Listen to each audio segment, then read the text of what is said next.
what I like. I mix what I like is exactly where you want and need to be. I mix what I like, organic, vegan, soul food from your immediate diet. That's healthy.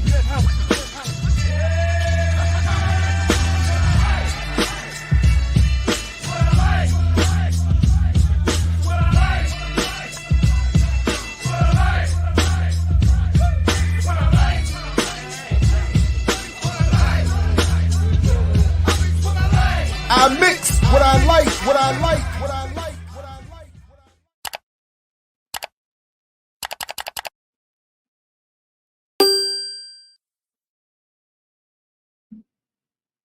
like. All right, what's up, world? Welcome to another edition of I Mix What I Like right here on Black Power Media. Ooh, Black Liberation Media. Got to get used to that. Got to get used to that one. But you know what it is. Like, share, subscribe, support the Patreon.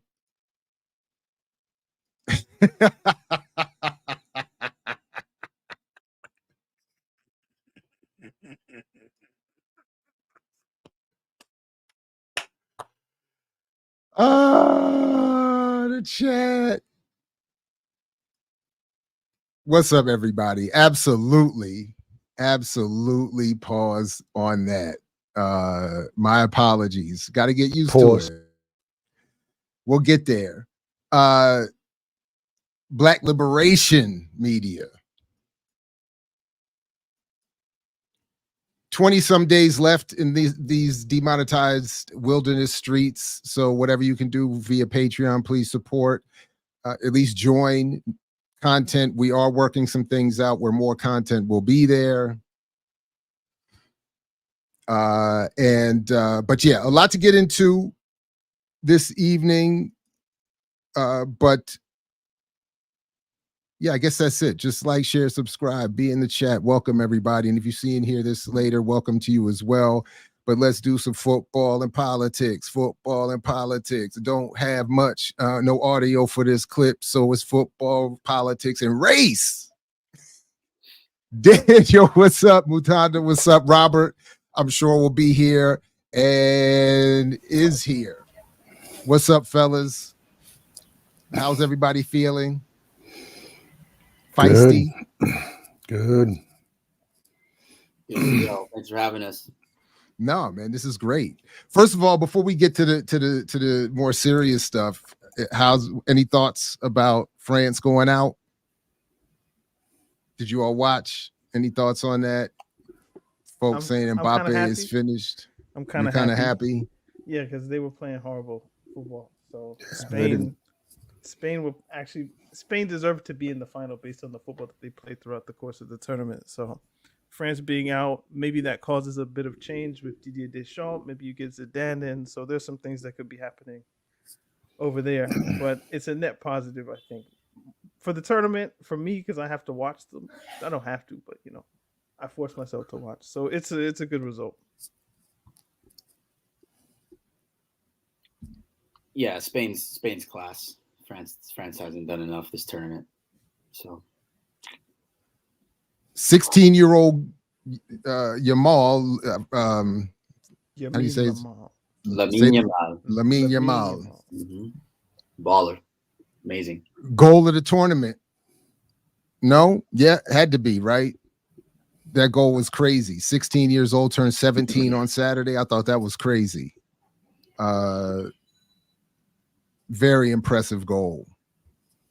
But I think his people are from Morocco, if I'm not mistaken. I didn't do the math on that.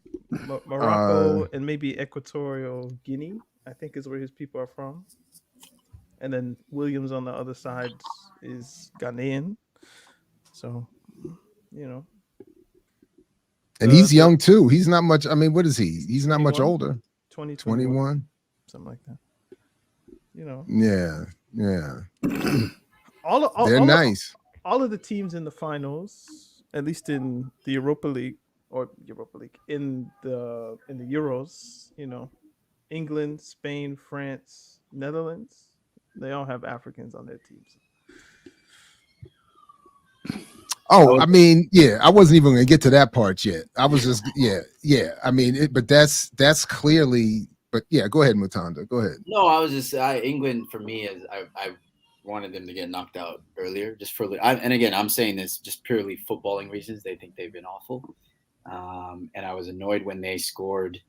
Was it Slovakia? Was it Slovakia? Serbia? Man, or Slovakia, Slovenia. Slovenia. I thought it was Slovenia. Yeah, I forgive me. I was very upset when they scored the last minute goal, literally like and so that saved it's just because they've been terrible, and I think yeah, they've been awful. So the fact that they could be in a final if they win tomorrow. But we'll see. But so footballing reasons, yeah, Spain deserves to be in the final. I agree with Daniel.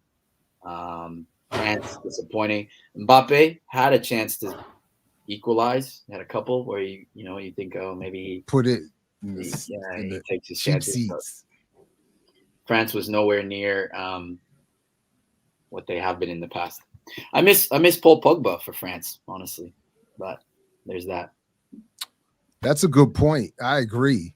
And so do they. I mean, in terms of at least missing him, I don't know if they agree, but they definitely miss him.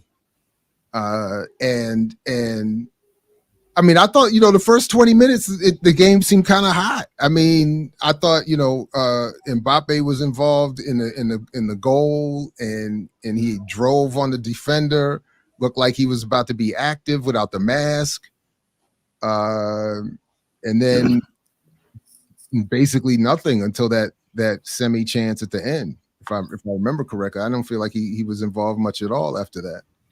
Yeah, but he's not like I'm not saying you're saying this, Jared, but the comment you put up about him being finished, like people need to call him out. Relax. Oh, I took it as I thought they just meant for the tournament. They can't possibly mean anything. I mean, yes, that. Literally, he's done for the Euro tournament. He won't play in the final, but I mean, he's not finished as a footballer. If that's what people are saying, that's ridiculous. Oh, wait a minute. See, Al Jazeera is now following our lead. Football I'm just playing. An anti-colonial resistance tool in Algeria and Sudan. I have to check that out. Anybody seen that or read that? I'd definitely be interested in seeing that. So, all right. Well, if there's nothing else, how do you all want to begin?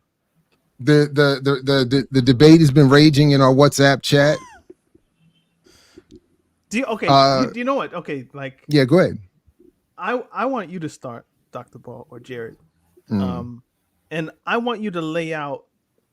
Sorry, there's like a cat trying to attack my wire. What is your argument? Like, if you could lay out your idea, I'm sure you've thought about this over the past few days. Because I don't want Mutanda or I to respond to something that you're not saying.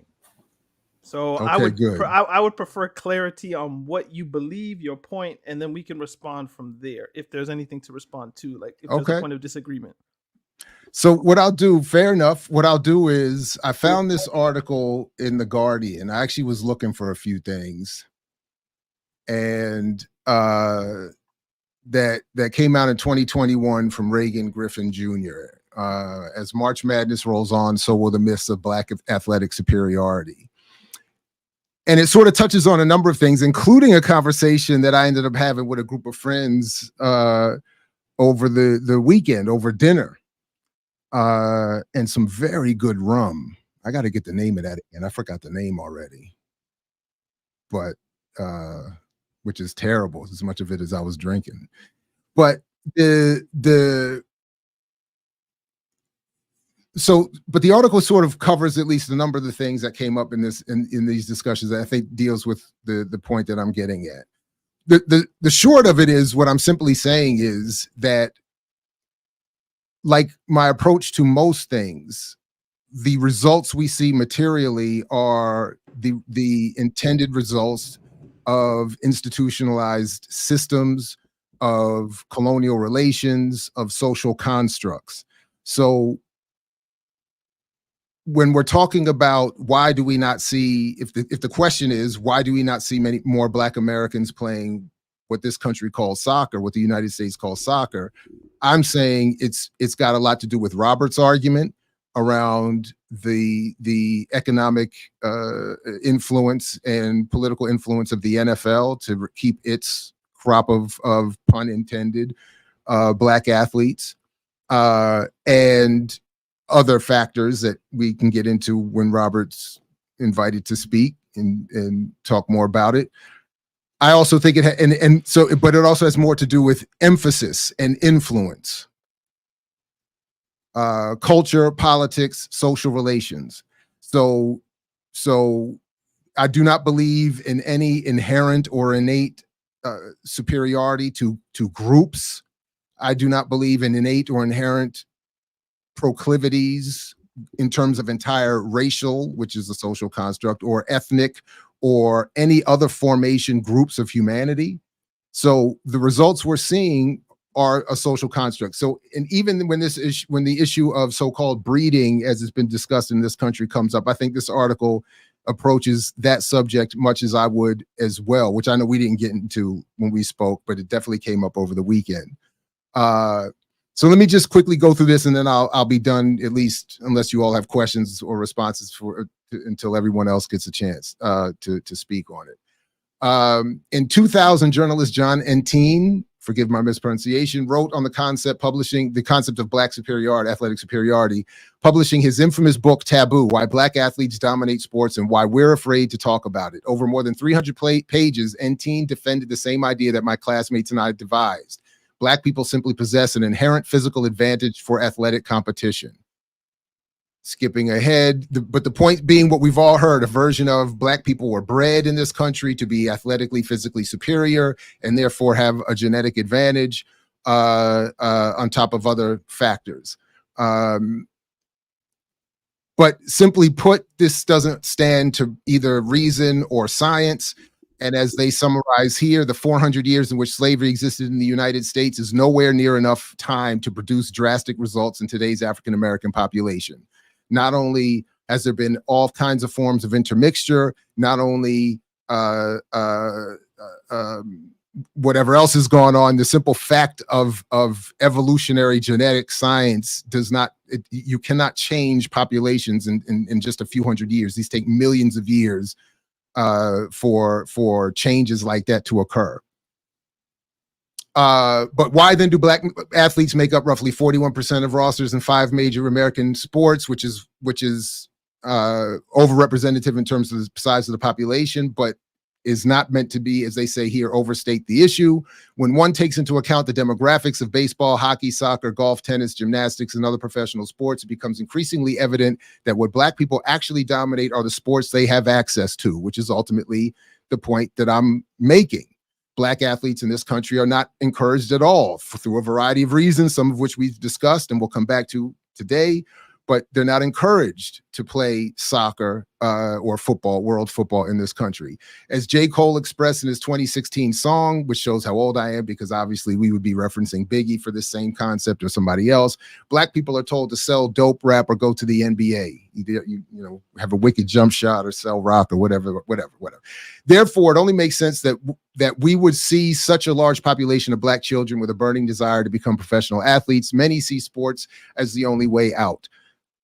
Millions of white kids grew up wanting nothing more than to play sports at a professional level too. However, their fervor simply is no match for one of the defining characteristics of the black experience: desperation. For instance, I'm even seeing this with my own daughter, who loves playing soccer. We invest a lot of time and money in her becoming a good athlete. But at the end of the day, and I've even told her this, like, I'm not pressed for you to play soccer. That's not, you can do any number of other things. So if you're not pressed. So like, if I can't get in, like we've even talked explicitly, I can't do the Richard Williams thing. I can't do the Joe Jackson thing or whatever. I just don't, I don't have that, we don't have that particular socioeconomic need. And I certainly don't have that kind of desire for you to do all that. So they have options. They don't have that desperation. Dr. Harry Edwards put this in his 1971 piece, The Source of the Black Athlete Superiority. Whites, being a dominant group in the society, have access to all means towards achieving desirable valuables defined by society. Blacks, on the other hand, are channeled into one or two endeavors open to them: sports, and to a lesser degree, entertainment. And then finally, the fact of the matter is Black athletes have collectively achieved what they have because society presented them with few other options. So longer story short, that's really all I've been trying to say. All jokes aside, some puns aside, some whatever's aside, that's ultimately all I've been trying to say. And I'll yield for now. And let me know, Daniel, when you want me to pull up that link. Oh no.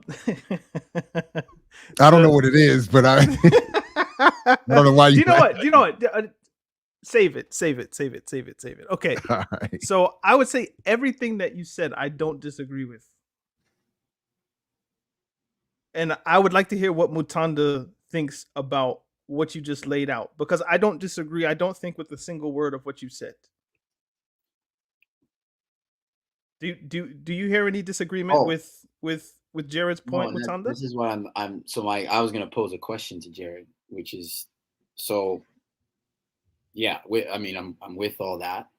Now, where does in our last show, because there was a specific point, and I went back and I watched it, right? There were a couple specific points where I think then in my mind anyway, the contention comes, and this is where I would like more clarification, if you don't mind, which is now as it relates to, because now keep in mind, all of this was framed in the context of our last show. We set up in the context of the U.S.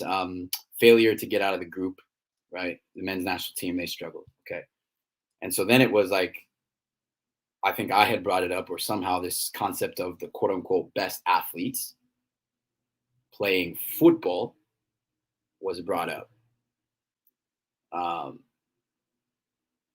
And there seemed, and just crucially, even before this, there's a while ago, I remember, we kind of breached this subject, but we didn't get into it, which is why I think is a beautiful discussion. And yes, I apologize for my part in I was not gaslighting you, or I guess things got fiery, but we're here now, so I'm glad we're having the discussion. For me, what I perceive to be the debate, and let me know, Daniel, if you think different, but and then of course, Dr. Ball, please clarify what I get wrong here.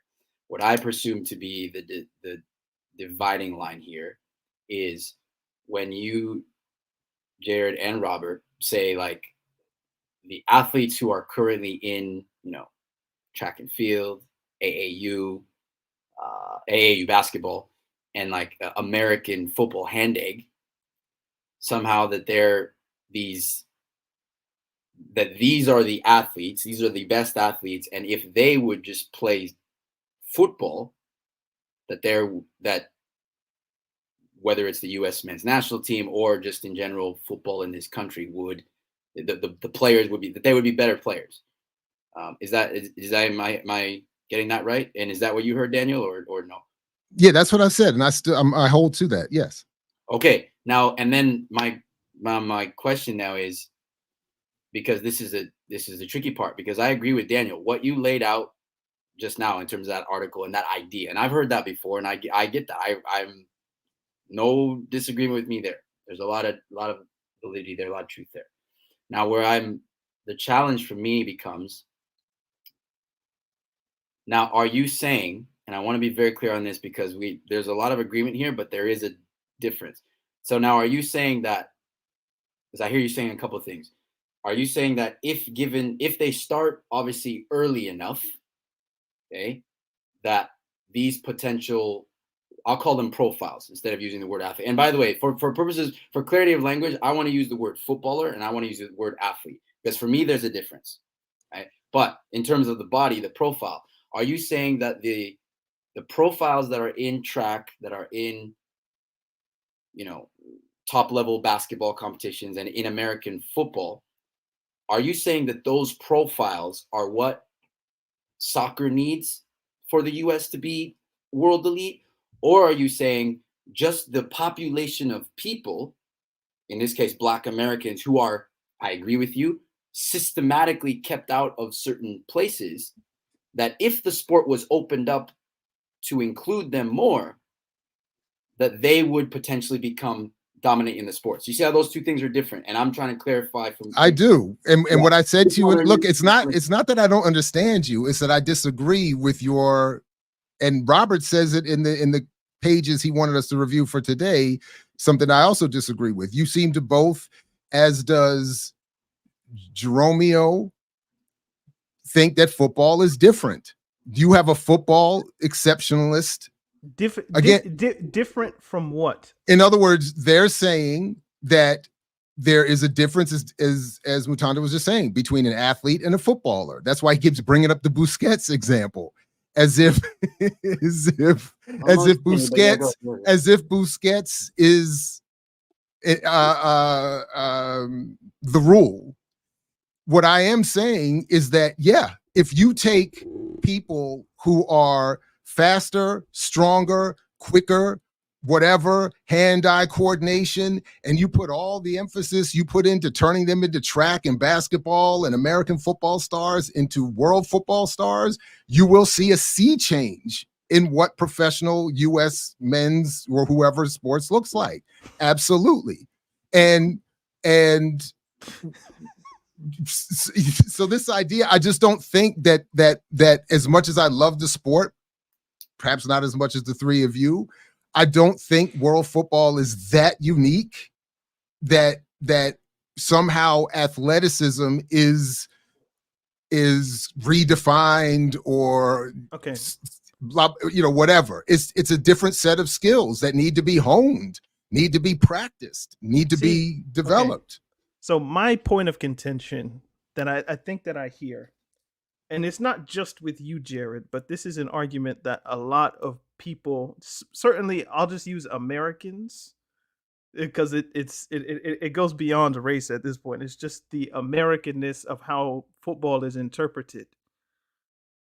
There seems to the main difference I hear is that if we just take the US men's national team basketball, so if we take LeBron James, Anthony Davis, Steph Curry, Paul George, Kawhi Leonard, etc., and we take them from the cradle and we condition these particular people to love football, America would dominate, we'd win the World Cup, all of this, all of that, right? And that's kind of what the video, the TikTok is. So I'm not saying you're making this argument either. It sounds a lot like it, but I hear nuance in what you're trying to get at. Of course there's nuance in what I'm saying. And, okay. and especially now, what it would look like the parallel to the basketball argument, because that's what's happening now, where the US team is not dominant like it used to be. When they send the pros, the rest of the world has caught up. Okay. Jokic and them caught up. All of these cats caught up. So, and they're going to continue to, as they re-emphasize and reallocate cultural and other resources to develop basketball players. I with that fundamental point, I don't disagree that if the United States chose to market, promote, and otherwise engage the African American community with football, the population that exists within the United States is talented, thoughtful, athletic enough to create many footballers. I feel like that's almost obvious, and it goes directly, I think, to the heart of Robert's book, or at least part of it, is that there's an intentional misdirection on behalf of well, it's not a misdirection in their eyes, but for me, who's a football fan, there's an intentional misdirection of talent into particular avenues to where, and this is where I get to, I believe, my point. It's not that people are looking, it's where they're looking. So it's this notion that, and I think some of the athletes you have on the cover that I saw, like, this is perfect. Bo Jackson. So you just take Bo Jackson and he just becomes a football, like play the video. It's a TikTok video. It might be 2-3 minutes, but it includes Allen Iverson. It includes Bo Jackson. There's even some white dudes that get thrown in there that I think are quite funny. So it's almost 7 minutes long. You're not saying we're playing it. No, you just let me know when to stop. Yeah. All right. No, America produces the very best athletes in all of the world. However, most of these athletes don't play soccer. So I have to ask the question, what if our best athletes played soccer? So I've decided to make a hypothetical all-time America starting 11 for soccer. Let's go. Starting as our goalkeeper, LeBron James, King James himself. Come on, he would be Great great. size and athleticism. He's too tall. Who is getting past No. the king in goal? He would work that This out. guy is keeping clean sheets every single game. In front of him, our first center back. You're is gonna be laugh. Dennis Rodman, the greatest hustle player in rebounder. Mutanda, in I need you to NBA laugh, bro. history. He will be an Mutanda, you absolute can't take it this menace. seriously. And Come on, no my man. striker or attacking And no, player I'm is not gonna enjoy saying playing this. against him. Not He is going to exactly. absolutely be a nuisance. Hell yeah. Dennis Rodman is going to be shutting people down. If Saliba Making can up do all the of that, partnership for the center back is going to be Dennis Rodman is NFL 6'10". safety Ed Reed. 6'8", This man is a very strong. So basically, defensive player, it goes on like this. and Right. he's athletic And, enough. and he creates a can whole take the ball 11. and If you skip to attack, the end, he and probably can puts up track the 11. down He has attackers. Michael Jordan as his striker. He has Allen Iverson as a winger. Deion Athlete. Sanders at left back. Maybe It's should the whole be thing. on this lineup instead. How about So does he do? so your in primary contention that okay, it's there. There's Tom Brady in the midfield. playing a midfielder. He has John That- Stockton at number 10. He has Jerry Rice and Allen Iverson on the Stockton, wing. in theory, would be a way more. He's more logical to come up with as a 10, given the distribution and all of that. Yeah. But Tom Brady Jared, would you not. disagree with would be Tom Brady in terrible. midfield, Jared. Why? Because he's Busquets without soccer skills. You know he's 6'4". Okay. No, so, because listen, I mean, okay, go ahead, continue. Go ahead. all right. So this is the argument that I'm arguing against. So whatever Jared has laid out, that mostly I agree with. My primary sticking point here, and I know Robert wants to get in, is if you just copy and paste athletes that are in other sports and they somehow were trained as footballers, they would be good. I look at that and I think you're forgetting how football actually works. Now, Mutanda will probably go deeper into the differences here, but the primary difference that I see in American football, in basketball, with actual football, is the ball is on the ground. In basketball, the ball's not on the ground. It's dribbled, but mostly it's being passed in the air. Alley-oops, you're shooting it. In American football, the ball isn't on the ground. What's happening on the ground is people, more or less. Football, you're controlling something that's on the floor. If we look at the greatest athletes or footballers of all time, because you guys were asking, where's the Messi, where's the Neymar, where's the Mbappe, where's the this, where's the that, who's the this, who's the that? Maradona, 5'5", Messi, 5'7", Pele, 5'8", Vinicius, 5'9", I think, Mbappe, 5'10". Because the sport is about controlling a ball with your feet on the floor, the ability to control the ball in turn means that a lower center of gravity, when we're talking about good footballers in terms of what you're able to do with the ball at your feet, it shades in the direction of smaller people. That's why when we brought up Haaland and Ibrahimovic, I made the point that Ibrahimovic is a freak in the sense that he's 6'4", 6'5", and he can control the ball as if he's diminutive, but he isn't. That skill is very impressive and it's rare given the plurality of people that play football. I'm not saying it's an impossible skill to develop. I'm just saying it's incredibly rare. What's more normal is someone like a Haaland or a Lukaku, someone who's big, struggles to control the ball, but when the ball is placed aerially, they tend to dominate based on speed. Mutanda gets into the whole thing about knowing where to be and all of that. So if I could kind of put those two together, your initial point and the point of the video and what I just said, it's not that Black America, there aren't enough people within the body, I was going to say body politic, but within the population that someone like Robert, I think he said that he played at Stanford's or something like he was probably athletic enough if a football was given to him at some point.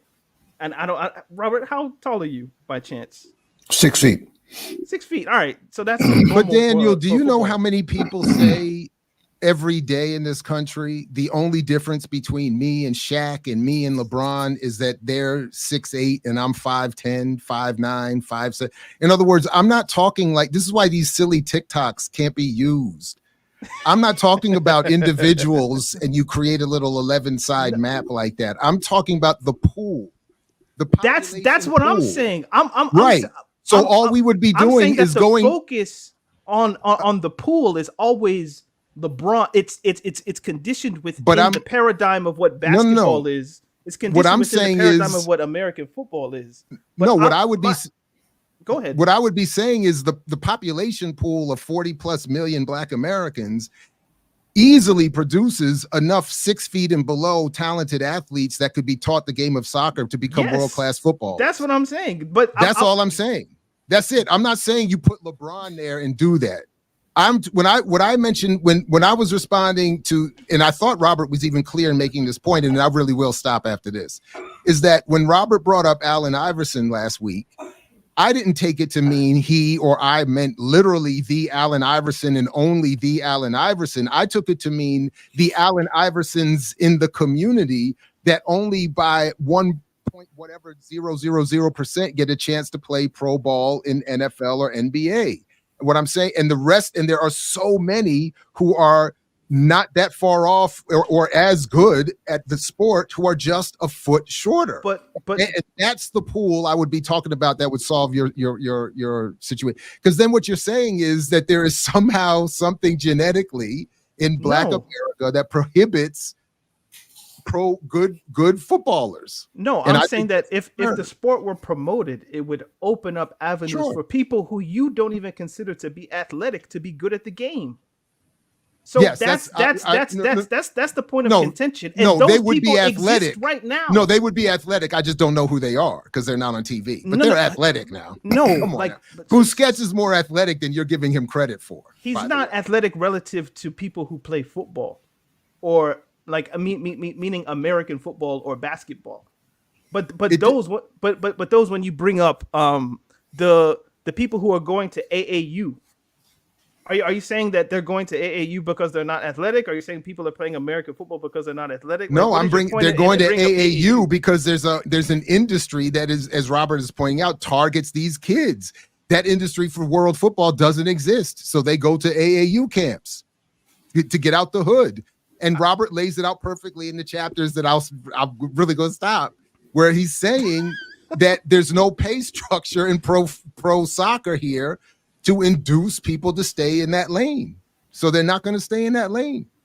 All right, I'm sorry. I'm stopping. No, it's fine. It's fine. It's just what is considered athletic and an athlete for particular sports doesn't always translate one-to-one for others. So when people say things like, not you, but when people say things like, you put LeBron James at goalie because he's 6'8", you put Michael Jordan at striker because he's 6'6", it forgets the traits and characteristics that people need to control something that's on the floor. Also, and this is my own point, that there is like a Goldilocks area of goalkeepers. You're too short, you can't cover the goal. You're too tall, you can't get down fast enough. The best goalkeepers tend to be within 6'2", 6'6", somewhere there. People who there's a reason Victor Wembanyama isn't playing in goal for France. You know, that idea that he just puts his arms out and he saves everything. It's a silly idea. Also, why, and I'm not saying you guys are saying this, why do people want to take LeBron James away from basketball? He's arguably top 5. Well, in my opinion, he's like a top 10, top 5. Some would say he's the greatest basketball player of all time. Why is there this idea that, we want to stop Randy Moss from being a wide receiver and just put him on a football pitch? It's like people find the sports generally, especially at the top level, that they're good at. Those people who are going to AAU camps, unless, it's the top end ones, the ones that are sponsored by Nike and Adidas, like those dudes are basketball players. Like, why do you want to make them footballers? It's the idea that people aren't even looking in the correct places now for people who could be talented that don't fit within the paradigm of I jump fast, I jump fast. I am fast. I jump high. I'm stronger than you. All of the things that like the NFL combine looks at, your 40 time, how much you can bench press, your shuttle time, how agile you are, all of those things. I'm not saying they're not useful in football, but they're certainly useful in American sports and what America has deemed sports America has deemed good or like things that they enjoy.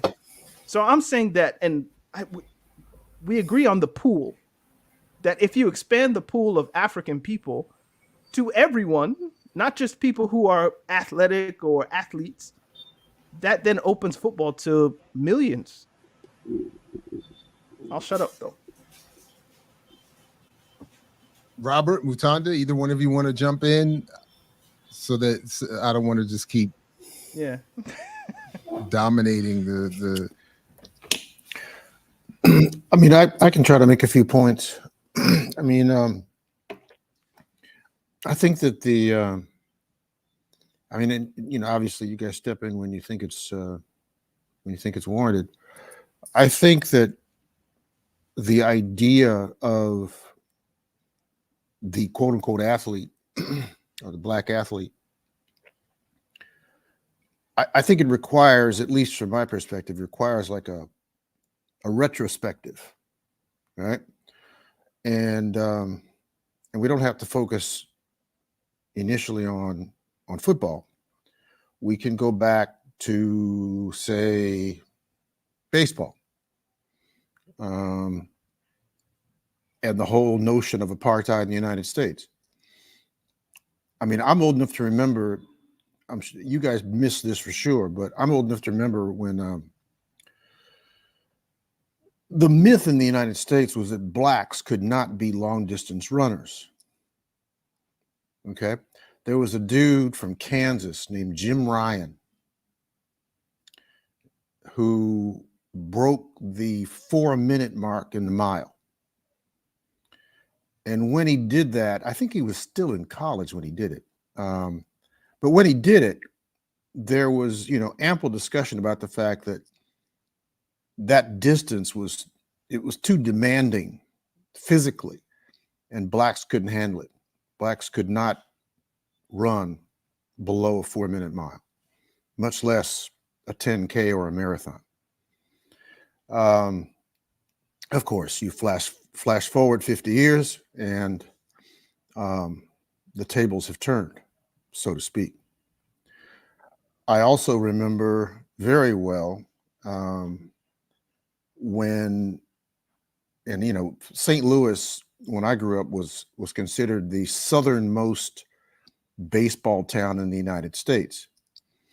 So there was a lot of racism and what have you surrounding the sport, and blacks, of course, only began really penetrating that sport. And I think it was 1948 when Jackie Robinson broke into the majors with the Dodgers. So there are all these mythologies around what the black athlete could or could not do, and eventually those barriers went away. But there's also a very important, I think, subplot to what we're talking about, which is the whole role of entertainment in a capitalist society, and particularly the role of entertainment at the imperial core of global capitalism, which is the United States. I mean, the United States there's no country in the world that has the athletic infrastructure that we have in terms of stadia, facilities, this full integration of sports from, you know, junior high school to college to the pros. There's no other country in the world that has this mega machine that, at least theoretically, has been called the culture industry. And so with that as a context, and the reason I wanted to preface all this was that I think that there are, when we talk about quote unquote great athletes, there was this issue of, historically speaking, of blacks not having access to baseball, initially not having access to basketball, initially not having access to American football. And that changed over time. My argument is that that same racial profiling in terms of excluding blacks from the sport has been effectively implemented with the sport of football, soccer in the United States. So that's my point. That's one of my points.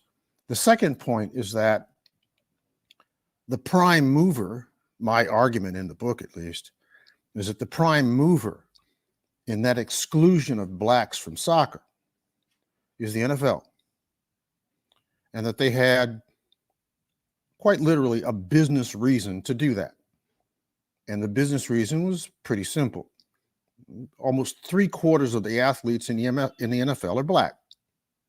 Now, we can go into the issue of, 14% of the population is black in the United States. What accounts for the fact that 3/4 of the players in the NFL are black? And what accounts for the fact that 70% of the players in the NBA are black? But my point about football, soccer, is that, and I think the two sports that I think are most apropos in terms of comparison is that soccer, I believe, is a ball skill sport obviously not exactly, but in parallel to the ball skills that basketball demands, because they're round balls, right? And so because they're round balls, there is a world of physics involved that you can't deny, right? And for some reason, when you look at the statistics, blacks excel at ball skill sports. Now, why they do that, I don't know. I mean, we could have a parallel argument and say, oh, well, maybe because, why are there so many Jewish people in Wall Street? I mean, how does that occur? What happens there? There are a lot of sub arguments and digressions we could speak to. But within the context of American football, my point was that I think it's absurd to talk about LeBron James playing soccer. I don't see any logic to that. My argument about some basketball players, people that are like, incredibly skilled, it means that for basketball and for American football, you have to look, like Jared said, you have to look at the pool of talent. And within that pool of talent, there are certain people and certain positions in those respective sports that particularly lend themselves to ball skill excellence. So I would say that in basketball, generally speaking, there are exceptions, but generally speaking, guards are the most skilled players on the court in terms of ball skills. It doesn't mean that there are incredible ball skills and capabilities for forwards and sometimes even centers. But the guard is by far and away the most skilled player on the court. And I think that the most skilled player in American football are the people that we talked about, people like Michael Vick or, some cornerback or a wide receiver. Those are quote unquote the skilled positions that are overwhelmingly, except for quarterback, overwhelmingly dominated by black athletes. So it's that subset of American football that I think the NFL targeted, because that's the subset that brings people into the stadiums in the NFL. They don't go to the NFL to see left tackles and centers and linebackers. They go to see talent that's going to catch the ball or run with the ball. That's why you go to the NFL game. And the vast majority of those players are black. And all I'm saying, I think this is what Jared was saying, is that if you have the kind of power that the NFL has, not just as a sport, but with media, with marketing, with advertising, the whole kit and caboodle, they are in a position and have been in a position for the past 30 years to influence how soccer evolved. And the best proof of it is that they did it for the past 30 years. As a matter of fact, the article that was written by Bill Roden, at the end of that article, if you pick this up, they said, oh, imagine where we'll be 30 years from now. I mean, these people have an intention of keeping this charade going for another 3 decades. So that's my point. That's, I guess the last thing that somewhat struck a chord with me in terms of what Mutanda was saying was that, in essence, what I hear Mutanda saying is that what the NFL has been doing for the past 30 years with the sport of soccer in the United States is irrelevant. That the best black athletes, quote unquote, whatever that means, is irrelevant to the sport of soccer, because it is what it is. We've got this amorphous definition of the best athlete. And so we really can't tell whether, if things were different, if the NFL didn't play the role that it did play for the past 30 years, there's no way for us to tell whether or not an Allen Iverson or somebody equivalent to that would have showed up for the sport of football. So, I mean, it's kind of like, it's frustrating in terms of a conversation, because there are what ifs, filtered in and out of the entire discussion. What if this happened? What if that happened? And the only way that, that we can somehow confirm what we're arguing on both sides of the fence here is if somehow the NFL disappears. And it's pretty clear the NFL is not going to disappear. They're not going to change their politics. So the only way to really, check this thesis that Jared's promoting, that I'm promoting, or that Mutanda's promoting, is to, revamp the sport. But I don't agree that we can't assess it. At least what I'm arguing. What I'm arguing, I think, can be assessed following a variety of different methods or pathways, some of which we've already discovered. The key difference between what you and I are saying, Robert, that I don't think can be tested and I don't think would stand up to testing, is this idea that of this particularity around the sport of world football, this issue of a particularity of a relationship between a group of people and the shape of the ball in question. And any more than I think it has anything to do with the game being played on the ground, as Daniel was talking about, versus other area, versus somewhere else. This is simply, in other words, just, as you mentioned, Jews are in Wall Street or Hollywood for basically the exact same reasons Black people end up in certain sectors of the economy and in certain sports. This is where society has deemed for them their role is in this socioeconomic relationship. It's obviously more complicated than that, but it's not unexplainable. It's not mystical. It's certainly not even conspiratorial. So in the Illuminati mystical sense, it's conspiratorial in the literal sense, in the way I think you outline it to some degree in your book, in terms of the business and social relationships that this society requires. So, but I do think it is accessible in the sense that I don't think if the pool of athletes is expanded to include Black Americans, the landscape of whatever that sport or endeavor or non-sport will change. Again, this is not just specific to sports. If there is a specific effort made in this society to develop more Black physicists, brain surgeons, it will happen. Oh, that's it will happen with an equal quality of skill and success rates as you find with any other group. That's now. Anyways, so let me stop. I totally agree with what you're saying. I totally agree with what Jared's position is with respect to that freelance. So, I have a question for you, Robert, if you don't mind, because this is a running theme from today, even though there is a difference that I'll point out here in a second, but there's a lot there that I agree with, and no, you didn't. How you characterized my point wasn't entirely accurate, so I will. But this is my question.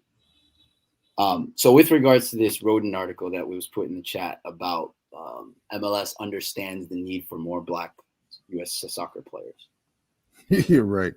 Okay, all right. So you've answered my question, I guess, in advance. So I gather what you're saying is you don't think that they're honest about this need that they feel, because that's what it's written. William C. Roden wrote about that, and what. Right. You don't think they're being honest about the need for them to grow into Black communities as they've addressed in that article. Yeah, I think that Bill Roden has been, it reminds me of that that diatribe that Denzel Washington, when he's imitating Malcolm X, he says, "You've been bamboozled, you've been tricked, you've been taken advantage of." I think he just missed the boat. And Miss hoodwinked and yeah, run amok. and Hoodwinked, yeah. But I think that Bill Roden and did you attribute that to Denzel? But you're attributing that to Denzel? He was, of course, mimicking Malcolm X. I'm talking about the movie. Well, let's not talk about the Spike Lee atrocity. That we don't need to bring that into this. This is actually that's actually a quote from my man From Malcolm. Yeah, no question. Yeah. But I think that's my reaction to what Bill said. I think I just mentioned a little while ago that part of the challenge is at the end of the article, it's pretty clear that the intention is for this to keep going for another 30 years. I mean, when you look at the implications of what happened 30 years ago, they founded this league by, several NFL owners. It was a great strategy because 30 years ago, they could see the demographics changing. To create the MLS, you mean? Absolutely. To create MLS, and they created it. I just want to tell you, though, and sorry to interrupt. I would only interrupt to make a clarifying point, because you could go on without addressing this point. What you just said there is incorrect in terms of the article, at least what is written there. What do you mean? At the end of the article, you address the end of the article. Mm-hmm. The MLS is 30 years old. During the MLS All-Star Game, I asked Winley and Foster Simeon where they'd like MLS and soccer to be 30 years from now. And the response is, I would like for MLS to be considered as one of the best leagues in the world. That's what Winley said, the league of choice. Foster Simeon said, I'd like it to be the preeminent sport in the United States.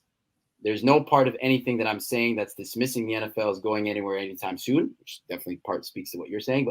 But then he says they are the dominant sport in the country. But I think when you're talking about 28 years, a lot can happen.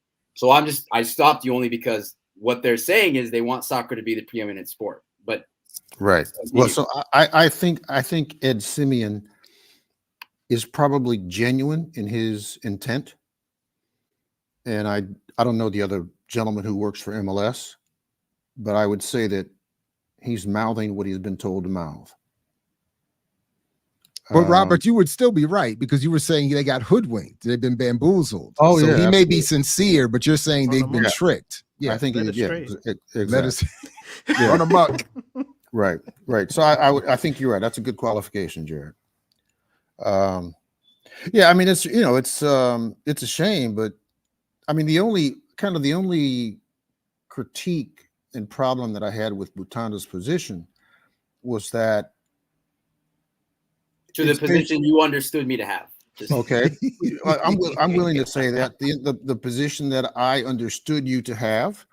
My problem with my understanding of what that position was is that it was ignoring the clamp down on this sport that is largely being led by the NFL. And basically your thesis, as I understood it, was that It's got nothing to do with the NFL.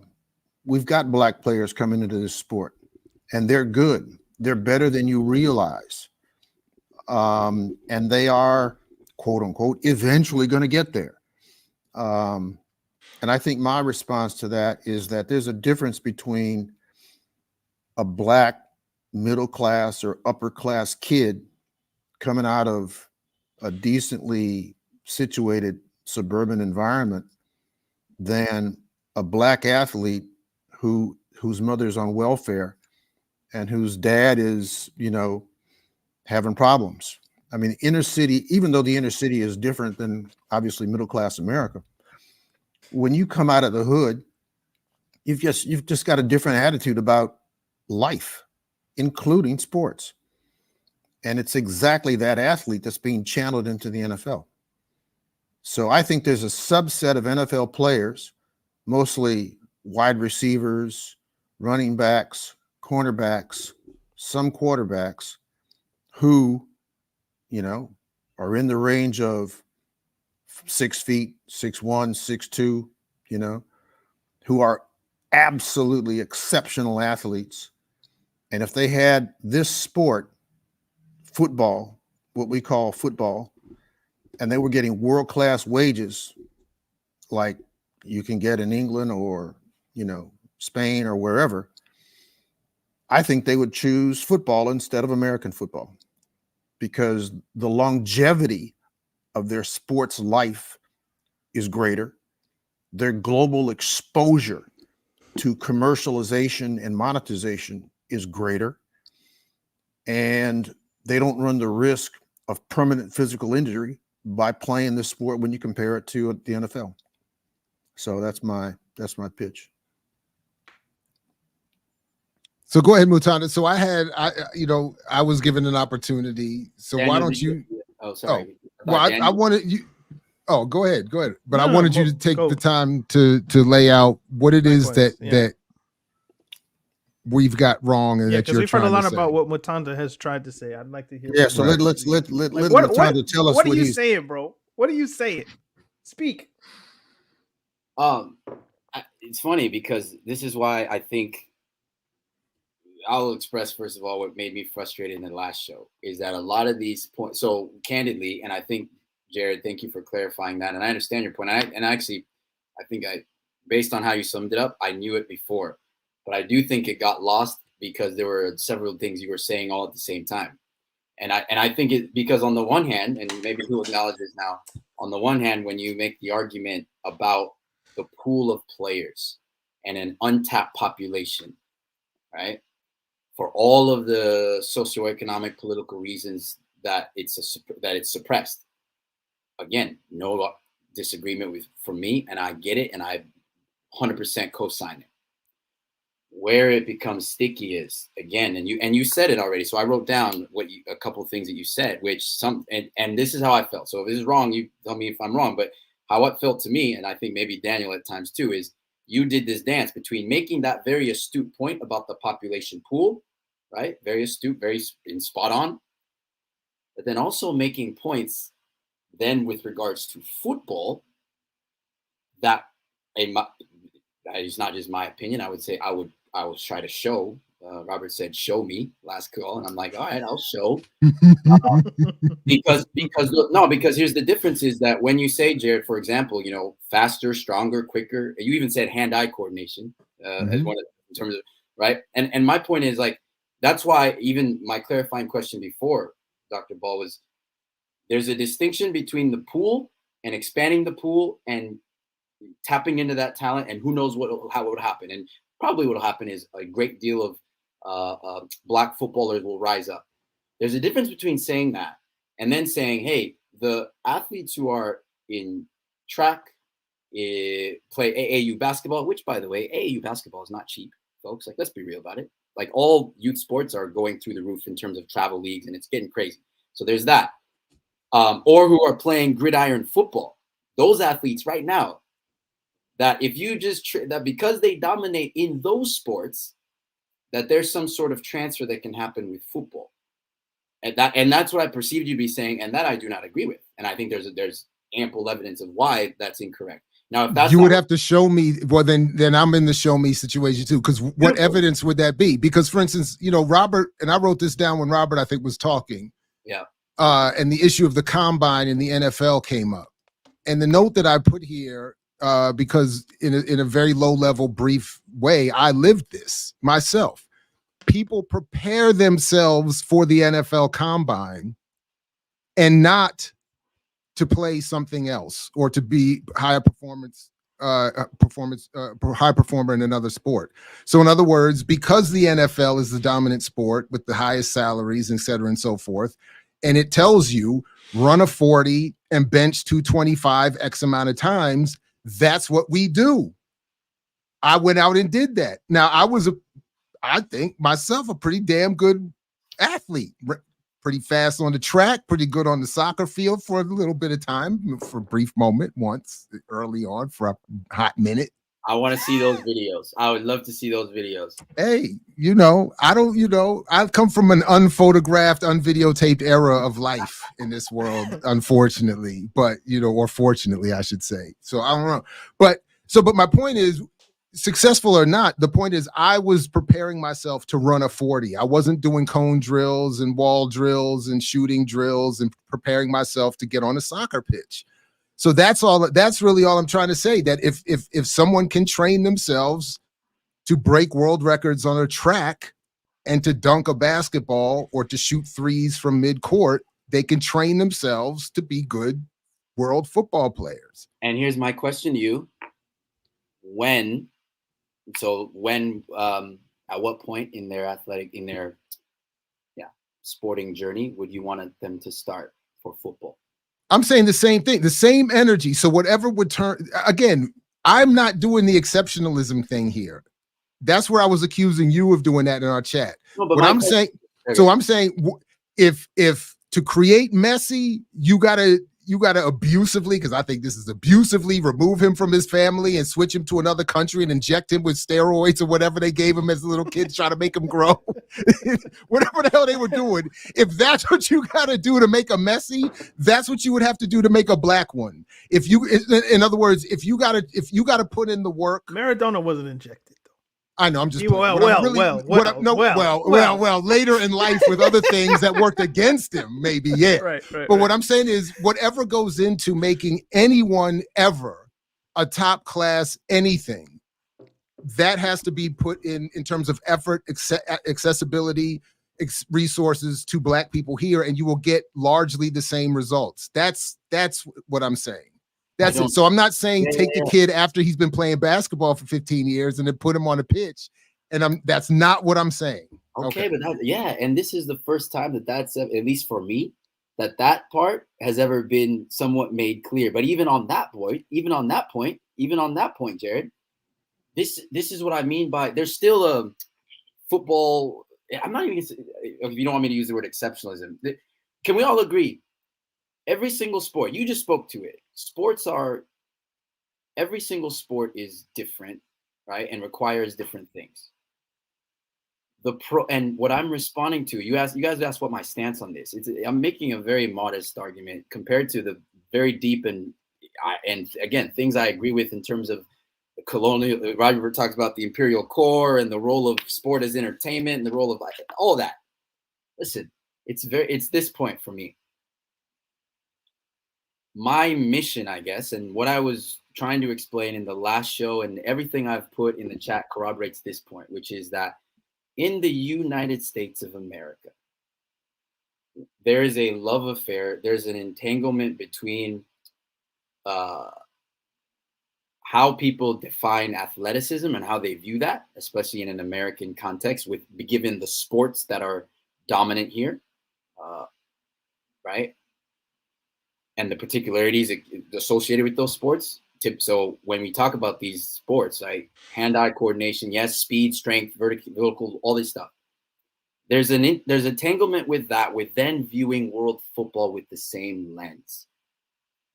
And because people view that world football with the same lens, it leads to statements such as, oh, if only our best athletes in the US played football, meaning And again, even the TikTok corroborates this, right? Because, and this is what I kept saying to you, Jared, and I've said this to the chat, is like, these conversations really aren't new. This argument of best isn't new.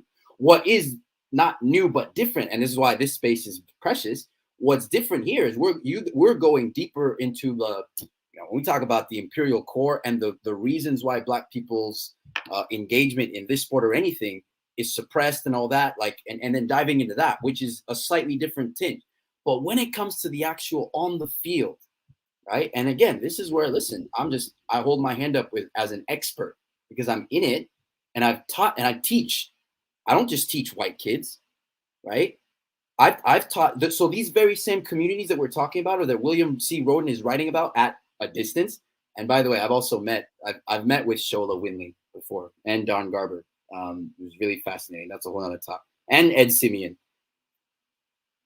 So when I'm in communities working with kids, this conversation, or the essence of this debate as it relates to learning football, is very real and personal to me. And one of the challenges is, again, it's not in this article because William C. Roden, I don't know what else he's written about soccer, but it's not his forte. Not that this is a bad article, but my point is this: when Black kids, when kids from populations that maybe don't have access to the game as much as others come to a camp or come to play soccer, even for them, there's this the biggest challenge I or any coach has is to untangle the way they conceptualize playing football from what their, I don't want to say allegiance, but let's say their experience within an American sports landscape, and how that impacts how they view the sport, because it does, and it's a challenge. So again, this is not me saying Black kids cannot play football. No, absolutely not. And I prepared something that obviously shows that that's far from the case. And I've never believed that. I never said that.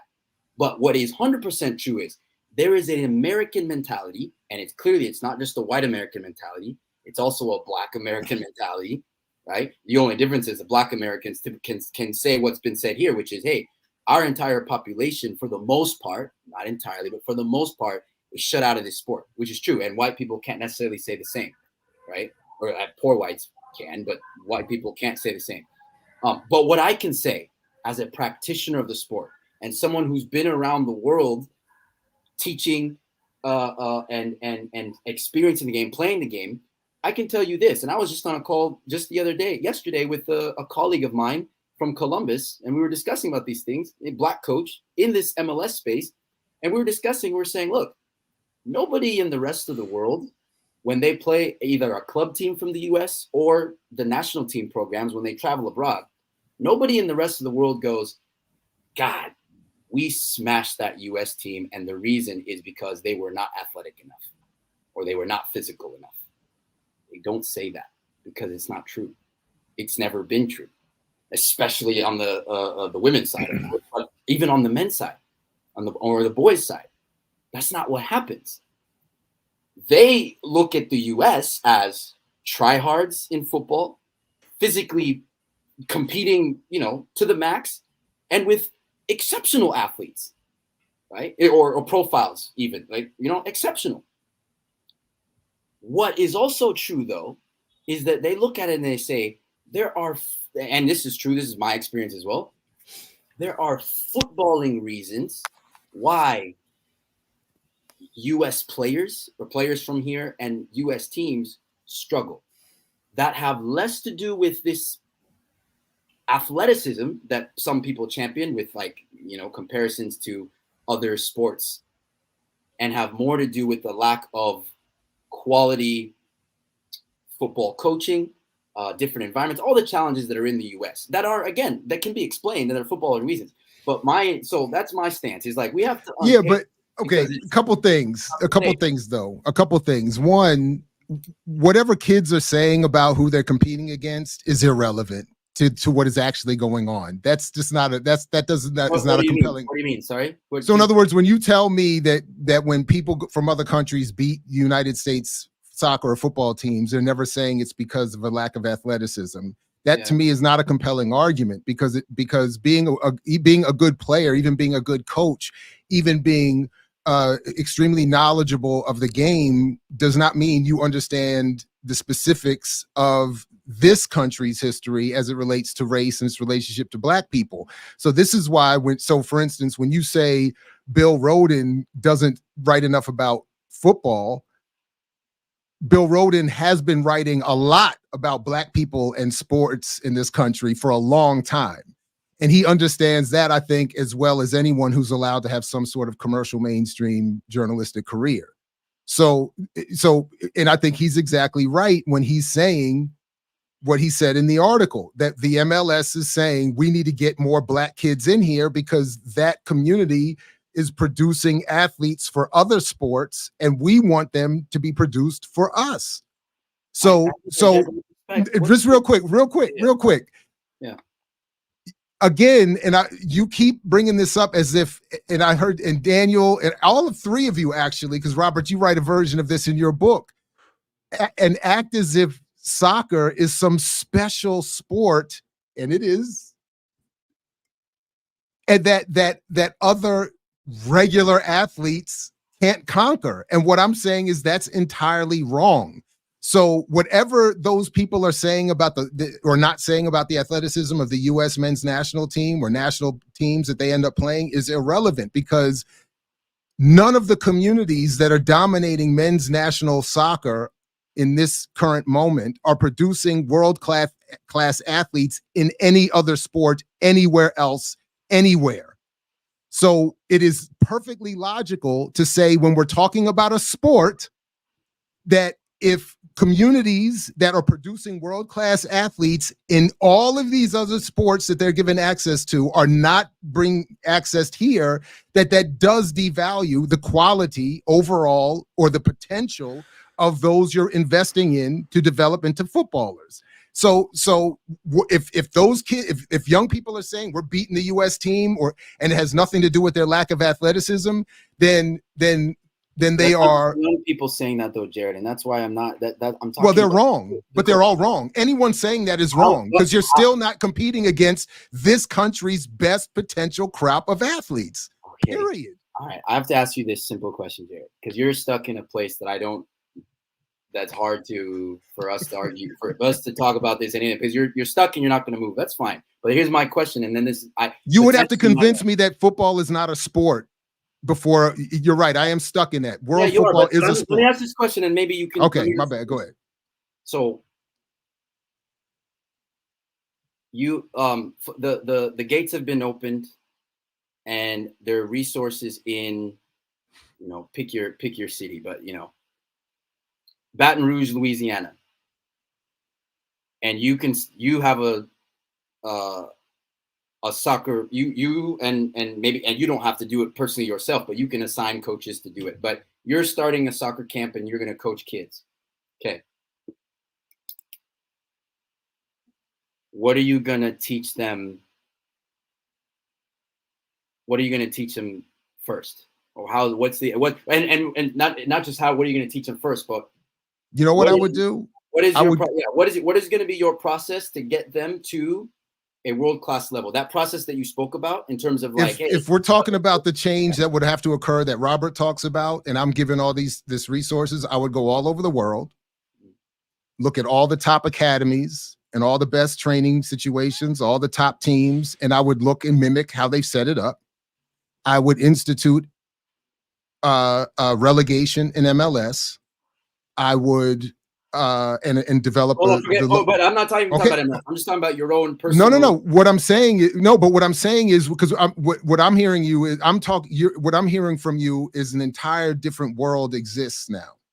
Because my point ultimately is, I'm going at the earliest stages, just like happens all over the world now, and in this country for every other sport, where people start to identify that little kid that has a spark. That little kid that shows something maybe at the beach or at the volleyball thing or at the whatever. The same thing that happened to me here when I was going out to a soccer pitch and coaches were walking up to me saying, man, if I had you on the track, Man, if I had you on the basketball court, man, I could turn you into an NFL player. Don't you want a chance to actually make money? Why would you be playing a sport that is a dead end? If all of that is changed and the MLS, to Robert's point, is there's legitimate careers and people have pathways out, and there's money flowing into to childhood programs, as happens with football and basketball, that give kids pathways and resources that they don't otherwise get, blah, blah, blah, blah, blah, then the U.S. men's national team would, in probably less than one generation, would be entirely different. And most of these kids that are populating the team now would be gone. They would be gone and replaced, just as what happened when the same doors were opened in basketball, baseball, American football, and anywhere else. It's not, and by the way, again, in non-athletics, as soon as the doors open, many of the undeserving whites and lesser performing whites who may have been seen to be performing at a higher level got replaced by people from all over the world. That's all I'm saying. And Black people in this sense are no different from anybody else. And football, your beloved sport, is a sport no different from any other, besides the specific rules and skills needed to play it. And why would they be gone, Jared? Why would Black people replace your? I'm not saying it would be one, but I'm saying look at what happens in other sports. Look, first of all, if all the rich white kids that populate men's soccer, the same thing I started off talking about my own daughter. Once they were actually competing with people who were desperate, who had no other alternatives, who put in all the effort that gets put into these other sports, into this sport, they would get replaced. It's exactly what happened in American football, baseball, boxing, everything else. Rich, middle-class white men have millions of other alternatives. And when it comes down to it, your Pulisics and your Tim Reams and all of them, they would be replaced, just like they have been in every other sport, in every other setting, including non-athletic settings, including in science, medicine, philosophy, and anywhere else.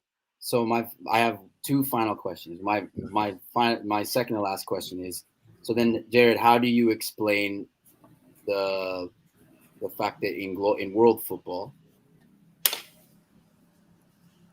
like, the dominance is somewhat shared? Of course there are pockets, but in terms of like the bodies, the makeups, because you know, how do you, so for example, Europe, like the success of certain European teams and things like that, how do you, resources, culture, emphasis. And then again, I would ask, Germany dominates in world football. Where else in athletics do they dominate? England, even white Englishmen have a role in the Premier League. Exactly. No, it doesn't. It doesn't. It proves my point. Their emphasis is this. But you've of other people. You've They're said not on competing. multiple occasions that football isn't special, but Germany focuses on this one sport and they're good at it. Mm-hmm. So it seems as if you're saying Germany doesn't dominate anywhere else in world sport, mm-hmm. and they focus on football. Mm-hmm. So what is it about football that allows Germany success? Are you just saying it's a sport they chose? Emphasis? It has nothing to do. Yeah, it has nothing to do with the sport itself. They chose it. They made it from wherever beginings of German history they became ensconced in their cultural whatever. Can I ask a question, though? Okay. Maybe when Jesse Owens beat Hitler's Germans, they were like, nah, we're going to focus on football because we can't. If the Negroes are going to be on the track, we know they're not going to be on our football pitches. So we'll just I don't know, man. I don't know. No, I think you're right. But that's it. I think that there's something here that may be a little bit missing, because that I want to try to add a little bit of a wrinkle. Mutanda brought up the subject of what would you, Jared, do in Baton Rouge, Louisiana, if you were faced with some kind of a challenge of introducing the sport into Baton Rouge. And I think part of the challenge in the United States, to go back to Mutanda's point, and I'm sure Mutanda will correct me if I'm wrong, but my understanding is that what Mutanda is saying is that just like basketball or baseball or American football, those sports, not only do they have an on-field presence where you have to perform, those sports also have a culture surrounding them, so that when There kids is are brought, something that exactly, right? There's this issue of heritage, right? What's missing in the United States, even with MLS, after having been almost 30 years in existence, is that the United States and MLS has not created a football culture. So kids that are growing up in the United States really don't have a point of reference like they do in basketball, for instance. I mean, basketball, there are examples in history that runs deep into the core of the culture. We don't have that for this sport in the United States. That's not an accident. If we had that, and then we had, quote unquote, the opening, and I should qualify this by saying the reason I've spent so much time focused on the Black community has to do with the fact that there are so many exceptional athletes that come out of that 13 or 14% of the population, disproportionately impacting a variety of sports. There is no reason to think that they wouldn't disproportionately impact the sport of football that we're talking about. But if they open the doors up to Blacks in the United States, and those doors are not open yet, but if they open the doors up, those doors would also open up for other groups, in particular Hispanics, who already come from football cultures, particularly the quote unquote the Mexican population of the United States, or the Central American population of the United States, not so much the Puerto Ricans, obviously. And it would also open it up for European ethnic groups who have immigrated to the United States. So St. Louis, for instance, has, from what I understand, I'm not sure if it's true, but I think they've got one of the largest populations of Serbians in the United States that exited that part of the world when the Yugoslavia kind of fell apart. The CIA targeted St. Louis for some reason. A disproportionate number wound up in St. Louis. Having said that, I'm not trying to say that, part of the problem is, against what Mutanda has said. All I'm saying is that there's no football culture. And so this intangible that I'm talking about has to do with ball skills, which is why I made it akin to basketball. The issue isn't how fast you can run and how high you can jump in this sport. It's a ball skills sport. Just like in basketball. I mean, nobody's going to walk around and say, Isaiah Thomas, showing up for practice. They're going to say, oh man, he sure jumps high. They're going to talk about Isaiah Thomas's ball skills. Isaiah Thomas was a ball skill issue. And this sport is a ball skill issue. I don't think you find those ball skills in the United States, and I don't think those ball skills will prevail in the United States until the United States has futsal as a foundational element in the entirety of the football culture. I'm mature, Jared. Don't goad me, bro. You're a mess, man. This is a mess. This is exactly why I always got in trouble in school, because I be sitting next to Daniel and I get caught laughing. Tell me what Daniel is cracking. I'm not. We don't. Nah, man. We don't need to bring you down to that. It's beneath Black Liberation Media. It's beneath. What? Okay, so yeah. No, go for it. Finish your point. No, go ahead. That was it. I don't have nothing. Actually, I'd like to hear Mutanda's response. Actually, yeah. No, my point here though. This is interesting. Let's go back to in the last show, if I'm correct. Part of the discussion was about me making the point, right, that neither Jared or Robert or Daniel, even though Daniel wasn't really in contention with this, that you're not in these MLS academies to know what's going on right now. And that's not me saying that the world is opened up and it's all of a sudden become the utopia that we want it to be as it relates to this sport for Black people or anything else. So I'm acknowledging that, and that's not my point. Now, anytime I bring up the MLS or whatever, it's like, I know Robert will accuse me of this, that, and the other. I listen, I don't get paid by MLS. Okay. I haven't for a couple of years, but even when I did, even when I was there, because people, you ask like where my allegiance is. My allegiance is to the players I coach, and where they come from. And this is where I'm saying my experience, right? Because I can only share my personal experience, and I can share objectively other things as well. My experience is that a lot of what we're discussing here is in motion. It is not sufficient. I will never say that it is. It is also, to varying degrees, are the people who are maybe in charge of it even reflecting on these things, even though, again, and maybe it's me being me, but you guys will appreciate, I'm in conversations like this with fellow coaches quite a lot. And again, even the organization that I founded, one thing that's mentioned in that article that, of course, isn't, Jared, I wasn't trying to disrespect William Roden at all. I'm talking about the soccer discussions, because neither Ed Simeon or Shola Winley are actually soccer people, and even admits to that, right? They grew up doing other things, right? Now, of course, they've adopted the game and they're in it. But what's interesting is there are more people doing this kind of work that I'm trying to do as well in this country than people think and that people let on. In terms of how do we get this game into the inner cities with black kids. Part of the reason I started the Rising Point, this is not a plug, this is just me sharing though. Part of the reason I started but part of the reason I started the Rising Point was because I wanted to serve a population that's not served, that's not there, right? So my program is an after-school program. Why? Because the kids don't have to go anywhere to then get soccer, right? Because one of the barriers is kids having to travel and go and etc.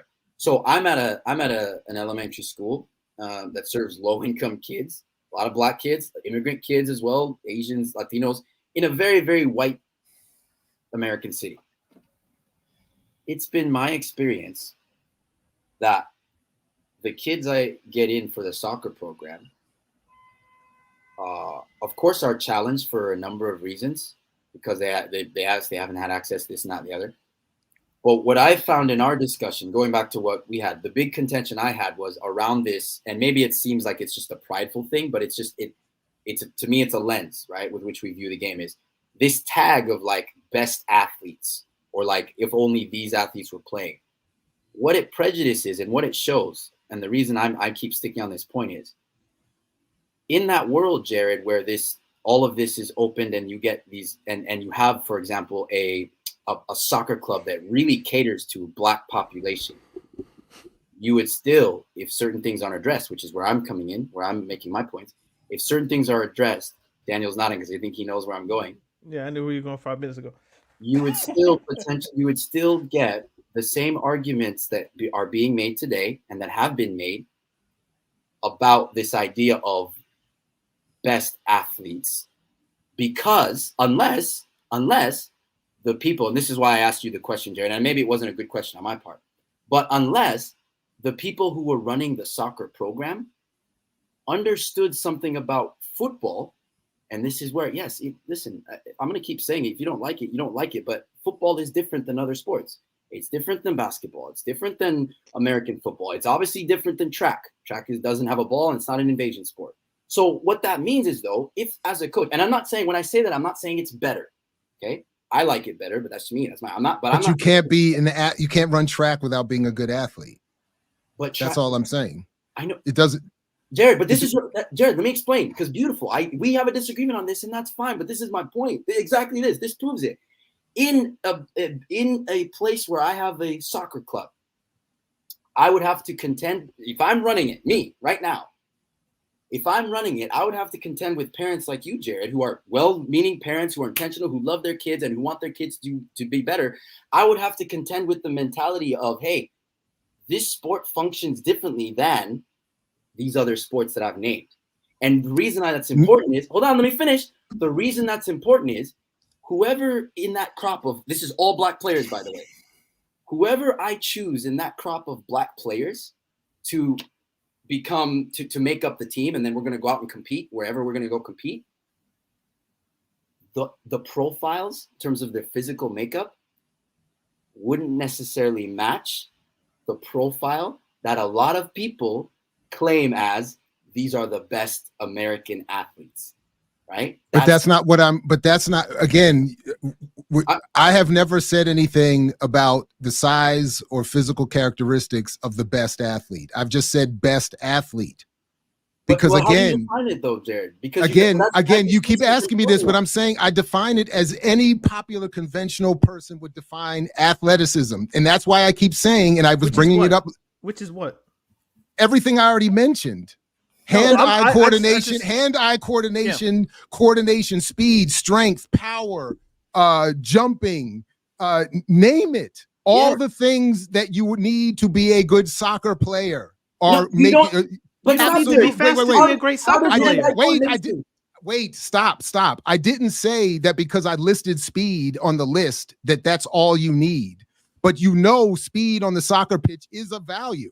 It's not all you need, but it is valued. You can't say it's not valued. There are people who literally, Kyle Walker is only on the English national team because of his speed. So don't tell me that's the primary reason he's starting. You can't, they even say it every game.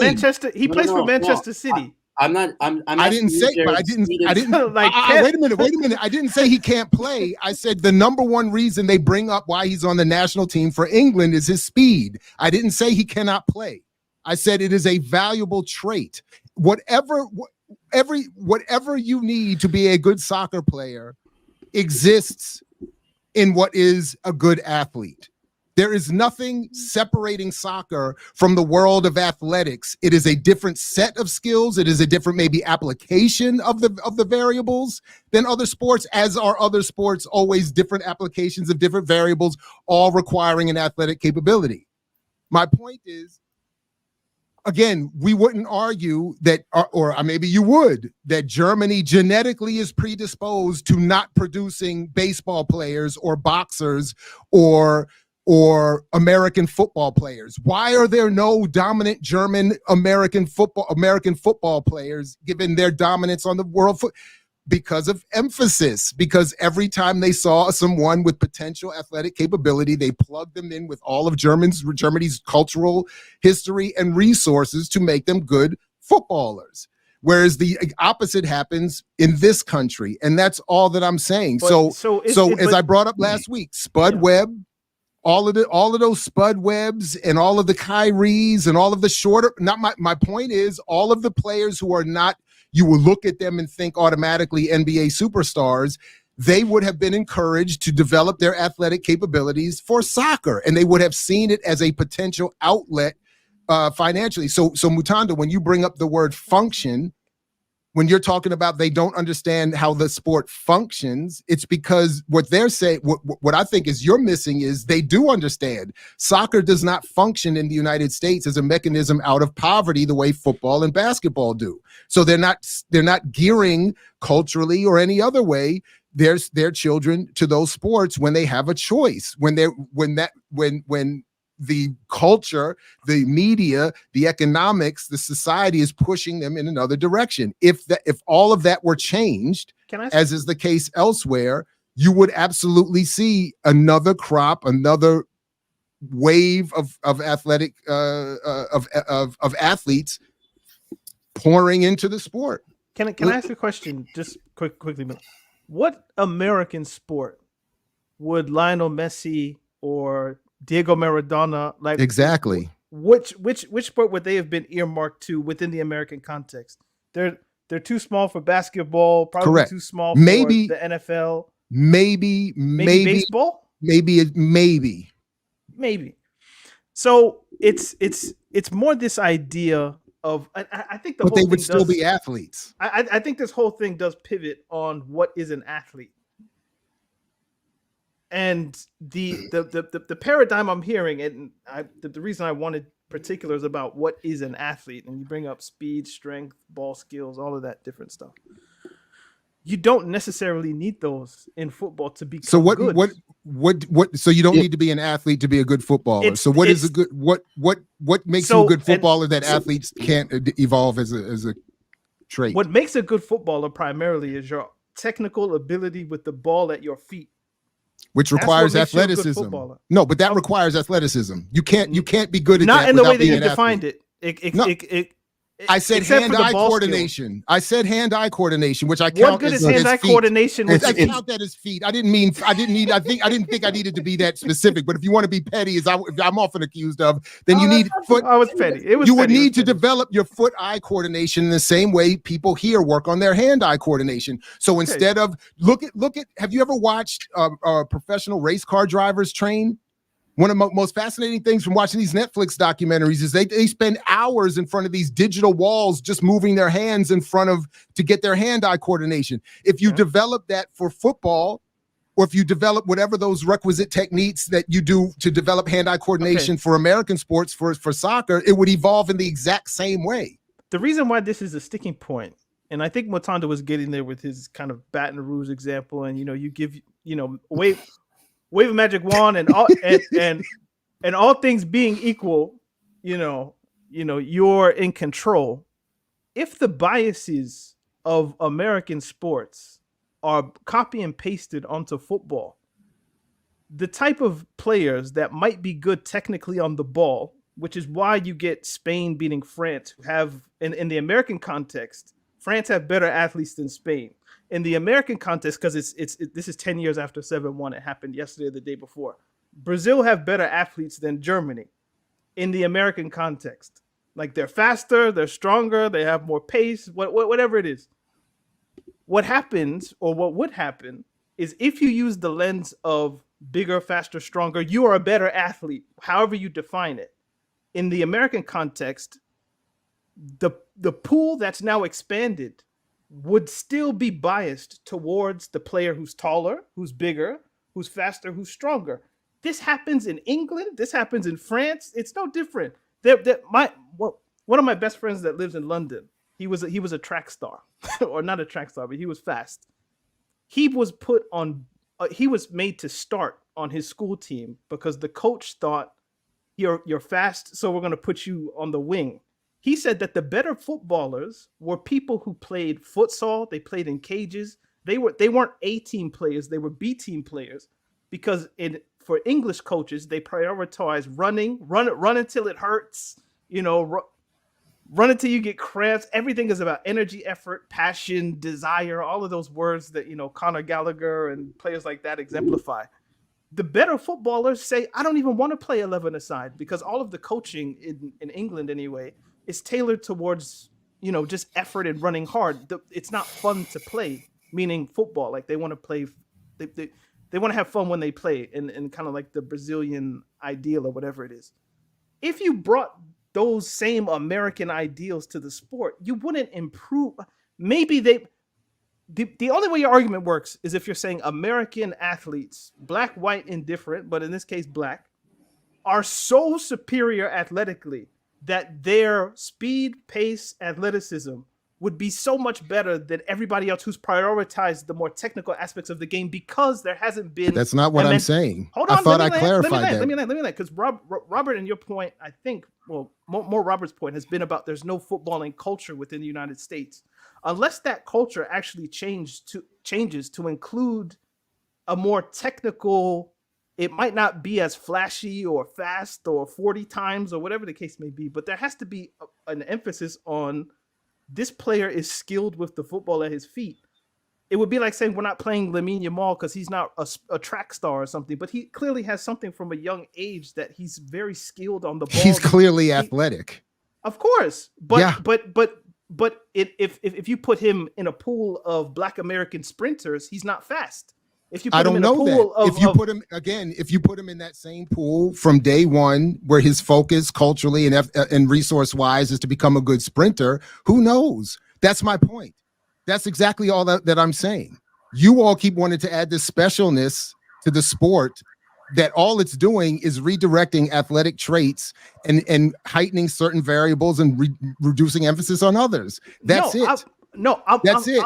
I'm saying if you open the pool, you also have to open your mind to redefine Obviously. what you consider to be an athlete. But I've already said that. I keep saying, I started off by saying it's a social construct. I started off agreeing with you. But you ended up here by saying it's a cultural shift that has to occur, and I'm saying the same thing.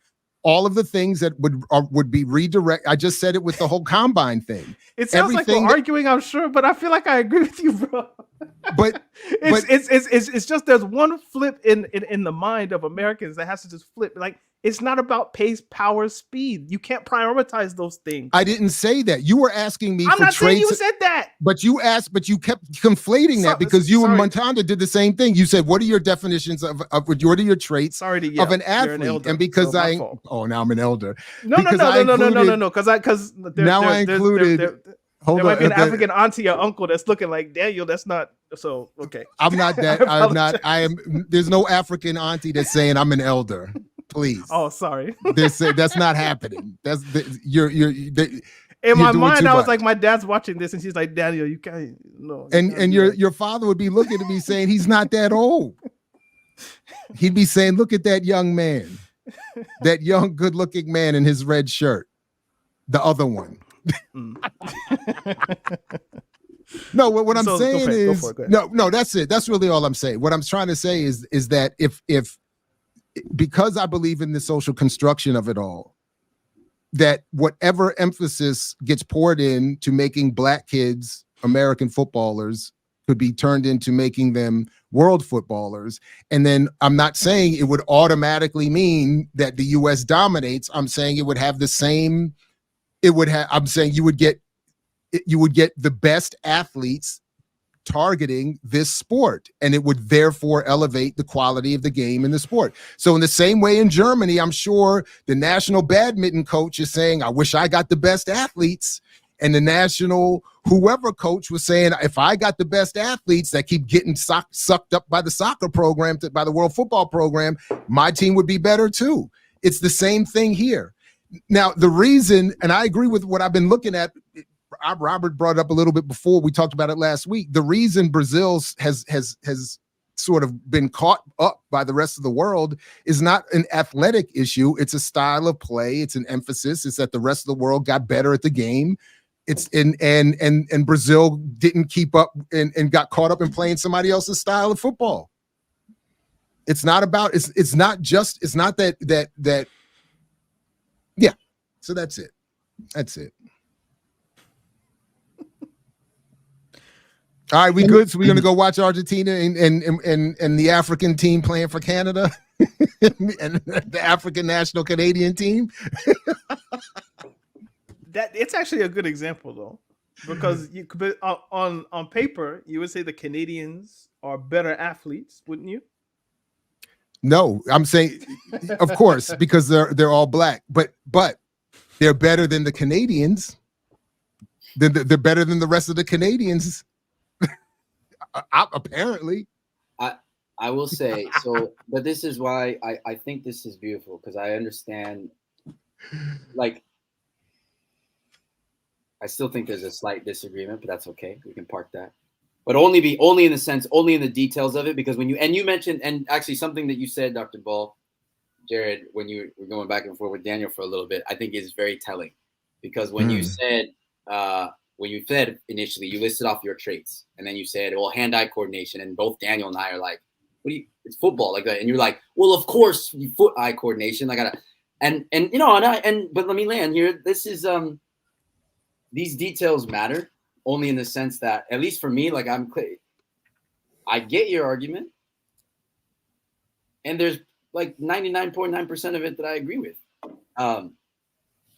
It's less than that. Be real. But that mistake is, or that distinction is exactly my point. I've been acculturated in this country, so of course I'm going to say hand-eye. But that doesn't But the distinction between hand-eye and foot-eye coordination is it's a social construct. Yeah, that's it. Right, but Jared, this is it's not. So again, so Daniel, are you saying that Black Americans are genetically predisposed not to be able to kick a ball? No. I'm saying we use our hands to eat, we use our hands to write, we use our hands to motion. There are way more things on a day-to-day basis that we do with our hands. Now, unless you're saying that we're a hand culture and we're not cultured with our feet to do writing, eating, unless you've lost your hands. But don't people in other countries use their hands as much as we do here? Are they eating with their feet in Germany? No, but they're playing a sport with their feet is what I'm saying.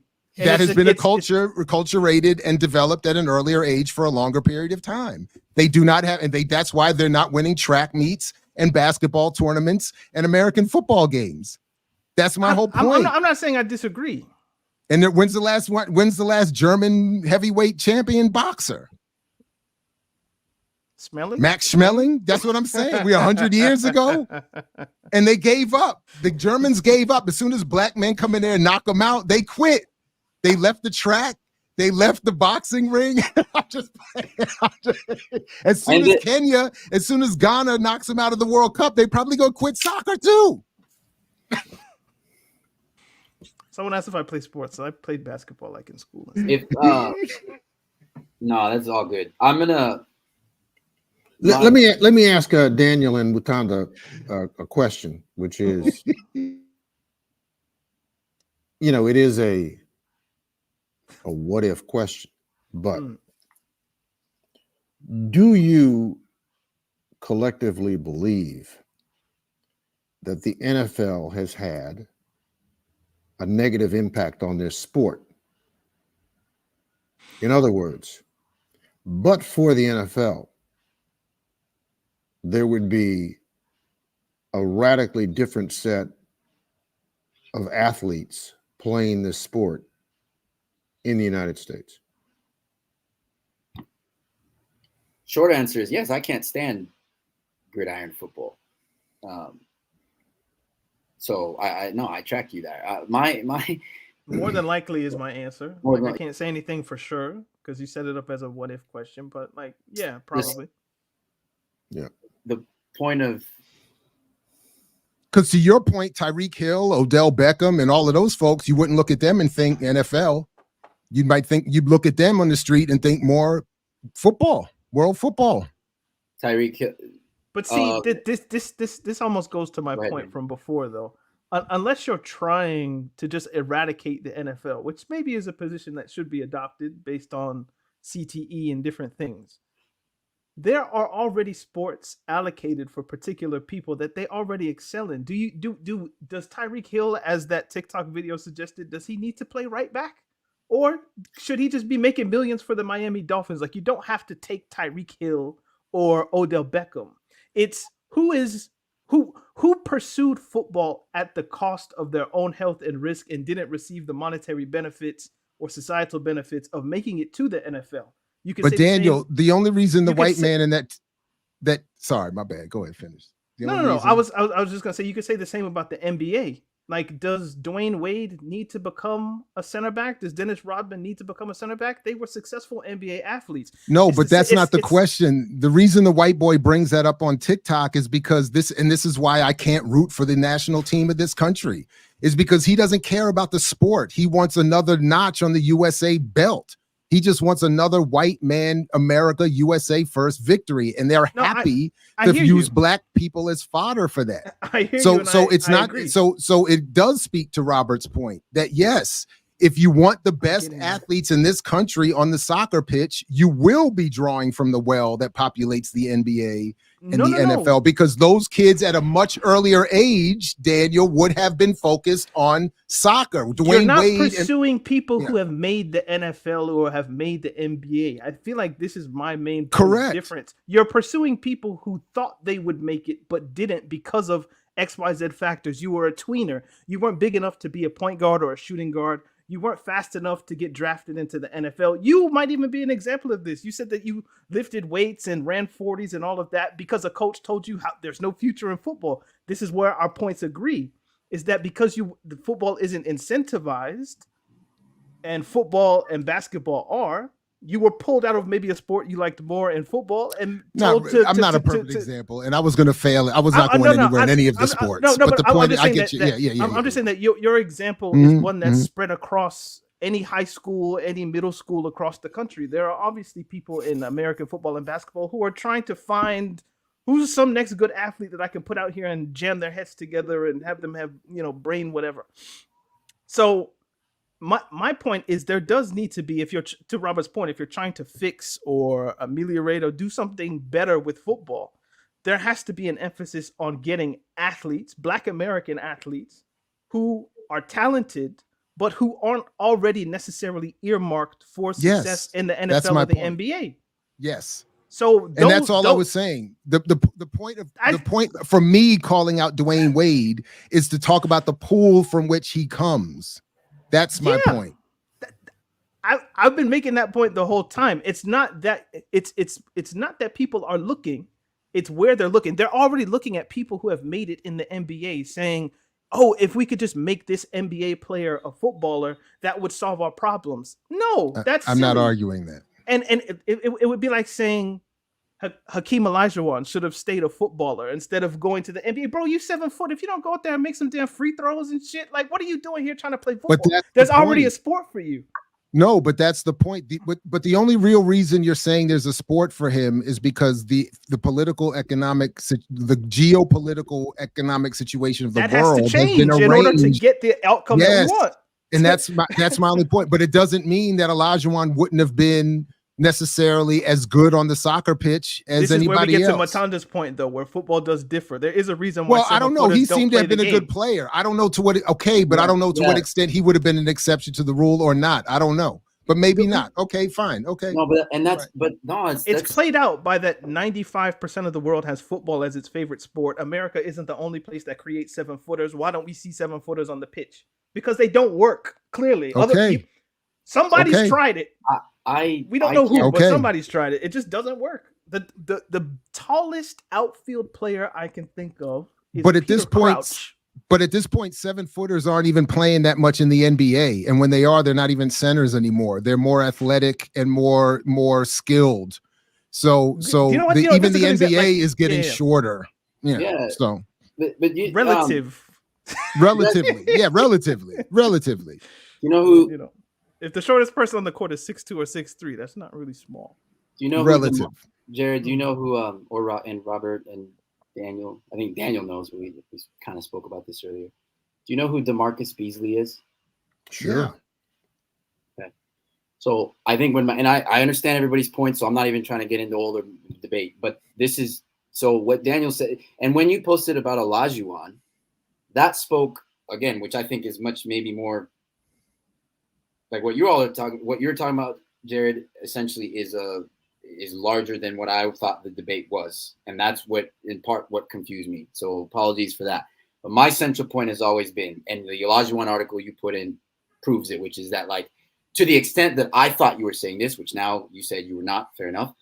To the extent that I thought you or anybody else says, oh, we just need to take these Olajuwons or these whoever and then have them play football and they'll dominate. I'm like, it doesn't. No. What I was saying about the Olajuwon point was that in that article, he said what he learned on the soccer pitch made his footwork in the NBA so strong. And that was my point about the athleticism that you wanted to deny. You're trying to make soccer some special sport. And I'm saying, no. The footwork was just as valuable over here. And it wasn't related to speed, jumping, power, footwork. And so I'm saying, instead of disrespecting the footwork that goes into the NBA and saying it's all about jumping and height, respect the footwork and the skill that goes into the NBA and recognize that were some of those athletes who go into that sport targeting soccer, they'd be just as good or better. No, but Jared, I think that where I wasn't disrespecting Olajuwon, and this is where you're wrong about football. And in the Olajuwon article, this is what that proves. Olajuwon says his playing soccer helped him with basketball.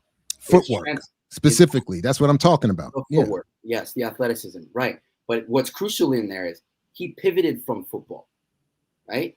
He pivoted from football to play a different sport at the age of, what was he, 15? 15, 16, yeah. Okay. So now my point is just simply this, that football is different in this way. And this is where you just kind of wash over this point. And this is a subtle point that, and I understand that you weren't, I guess at least we're on the same page about you weren't making this overall point, at least I don't think. But here's my contention to that article and that specific point. Yes, Olajuwon could pivot away from soccer to basketball because that's an easier transition to make because of the nature of basketball as a sport where you bounce the ball, you use your hands. Most people use their hands. Wow. See, that's disrespectful. That's not.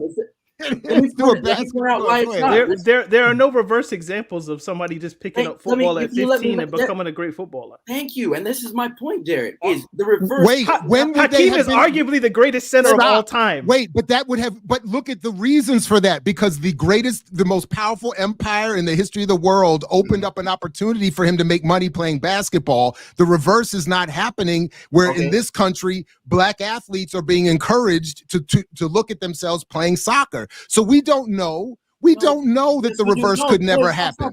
We don't know. There is no incentive in the world that exists in the reverse happening in the same way. Yeah, this is where the disagreement is, Jared. No, stop. Oh wow, that was wild. Go ahead, y'all are wild. Forget about Olajuwon then.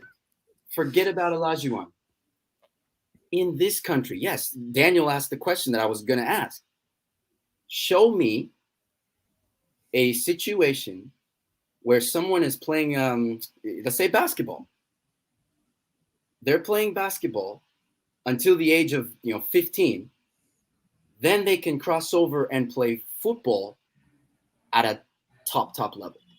So because wait. First of all, again, as I said, the world structure is not set up in the situation where we would even be invited to see that. And if it did happen, we might not even necessarily know. But that's one thing. But tell me this. How often you're acting like Hakeem Olajuwon, literally once in a lifetime occurrence, is somehow now a rule that demonstrates this inbreak. There are other Joel Embiid in the sense. Yeah, there are other Hakeem Joel Embiid picked up basketball at 15 and has become the best center in the world. He might have picked it up at 16 or 17. They're more. I'd have to look into that. I'm not. But he's no Hakeem. He's no Hakeem. He's an MVP of the league. But Jared, even we don't where is the equivalent structure open to black athletes in this country or athletes in this country to go into world football? Where is it? There is no equivalent structure. You can't make that as a one-to-one comparison. This is a really bad example that exposes your bias here. So because you don't want to acknowledge basketball as an equivalent athletic endeavor as soccer, that's exactly what you're saying. You're saying that this world of soccer is so special that black Americans can't play it at the level of other people. How did this get into black Americans, though? I'm asking for any example in any country across the world. Because we've already acknowledged that in this country, because we already started, the basis of this was about black athletes. Again, we could take that out if you want, but then again, any athlete. You're saying the situation where this country, with all the resources and whatever, the United States can't produce athletes that play soccer at the level of one continental African example. I didn't maybe say can't. Two. I said that they don't want to. To argument's point. No. Wait. Mutanda said they can't. Sorry. You're now saying that they don't want to. I'm saying that. Daniel. My whole point is, then what do we? But I'm saying they don't want to. That's why Mutanda. Wait, don't be disingenuous. You literally just were saying that the reason we don't see a Mutombo going from the United States to world football is because world football is that much more different and special than basketball, and it's easier. You literally said basketball is easier. Therefore, we see that going in this way. And now Daniel's saying something I hear differently, and certainly what I'm saying. The only reason we haven't seen the opposite is, again, because of the geopolitical economic structures of the world, and because also basketball's Canadian. Just throw that out there. No, and because there's no incentive, there's no drive in this country that exists as it does exist in the world to So- invite NBA players into the NBA Watanda, to bring the best athletes in this country into world football. That Very that quick, pipeline doesn't exist. You created a completely disingenuous The backwards reason that the argument. transition is easier for particular athletes who play football to transition into basketball, especially in the examples that we could give, Mutombo, Olajuwon, Hashim Thabit. You could argue, who am I missing? Did I say Olajuwon? 7-footers who grew up M- learning athletics and footwork. You don't drop out of the womb being 7 feet tall. You start by playing whatever sport is in your culture, and then as you grow, you age out of a particular thing. The Right. reason And how why- many of these now, let under me- let me- 7-footers were able to do the same thing? The reason it doesn't happen in reverse is people don't shrink. Like, No, the reason it it's- doesn't happen in reverse is because the top hand-eye, foot-eye athletic athletes in this country are not people being get told. taller, and then you But that's again, but that effectively again into makes basketball. my point. The only reason I'm they're not coming saying into we're arguing, bro, or sir. Mutanda is absolutely arguing. Daniel, No, you but jumped don't know in what I'm- to you don't change know what. you don't know what Mutanda, I'm I arguing, listened though. to you. I absolutely No. know what you. I've always No, known you what you've didn't. been arguing. We just disagree. No. You keep No. acting like you're arguing something that's so complicated. It's No. not. It's just Because- wrong. Jared, you just no. You've just missed it. You're so wrong that the word wrong does not sufficiently describe your wrongness. You are, as they say, fractally wrong. You are wrong at every conceivable level of resolution. Oh my dropped goodness. it. Got me. Listen, let me. He's let been me just waiting briefly- for 2 hours to show that one. Yeah. Yeah. I'm right. Yeah. I worked on it for 20 minutes this morning. Yeah, let me just briefly, and somebody Woo! look. There's a very simple reason why you're missing the point. I'm not. The point is this: the skills, and you keep putting words in my mouth or saying things that I've never said. Again, when I talk about football being different, it's not more special or better. It is different. Every sport requires certain characteristics, and there are certain specific things that, and this is where you wash over because you think this process is you wash over because you go to you go big, you go meta, talking about policy, and that's fine. But I'm talking about, let's talk about the details of skill acquisition. And this is what the Olajuwon article shows. Jared, to become an elite footballer, and the evidence for this is all over the place with whoever, from whatever population. So I'm not, wherever you are. To become an elite footballer, and by that I define as that to play pro, for example, somewhere. The skills, the foot-eye coordination that you need is developed early. It's an early engagement sport. That is why the transfer, it's not because basketball is easier. It's just the transfer, because obviously the foot, learning how to control the ball with your foot and do all that is a very challenging thing. And it's something that if kids don't get that by the age of, 10, 11, you're not going to become a top level footballer. And the examples are numerous. This is why, for example, Usain Bolt struggled to play football later because he didn't develop that skill. Right. Okay, good. We're on the same page. Okay. So when it comes to an Olajuwon and you say, well, yeah, see, he developed these foot skills, so athletically it translates. What I'm saying to you is that, but it translates that way with that specific thing.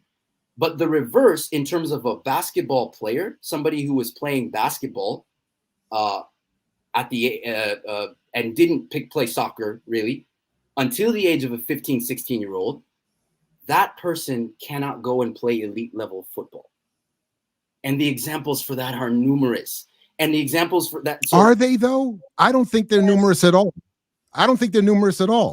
How often have you seen a 16-year-old top basketball player in the United States invited to go play elite level soccer wherever in the world? But Jared, they wouldn't be. But you're doing. And again, when have you seen someone under 7 feet invited from the international footballing world into pro basketball? Who picked it up at 15? Who did not have a growth spurt to go over 7 feet? You're missing. But you're missing.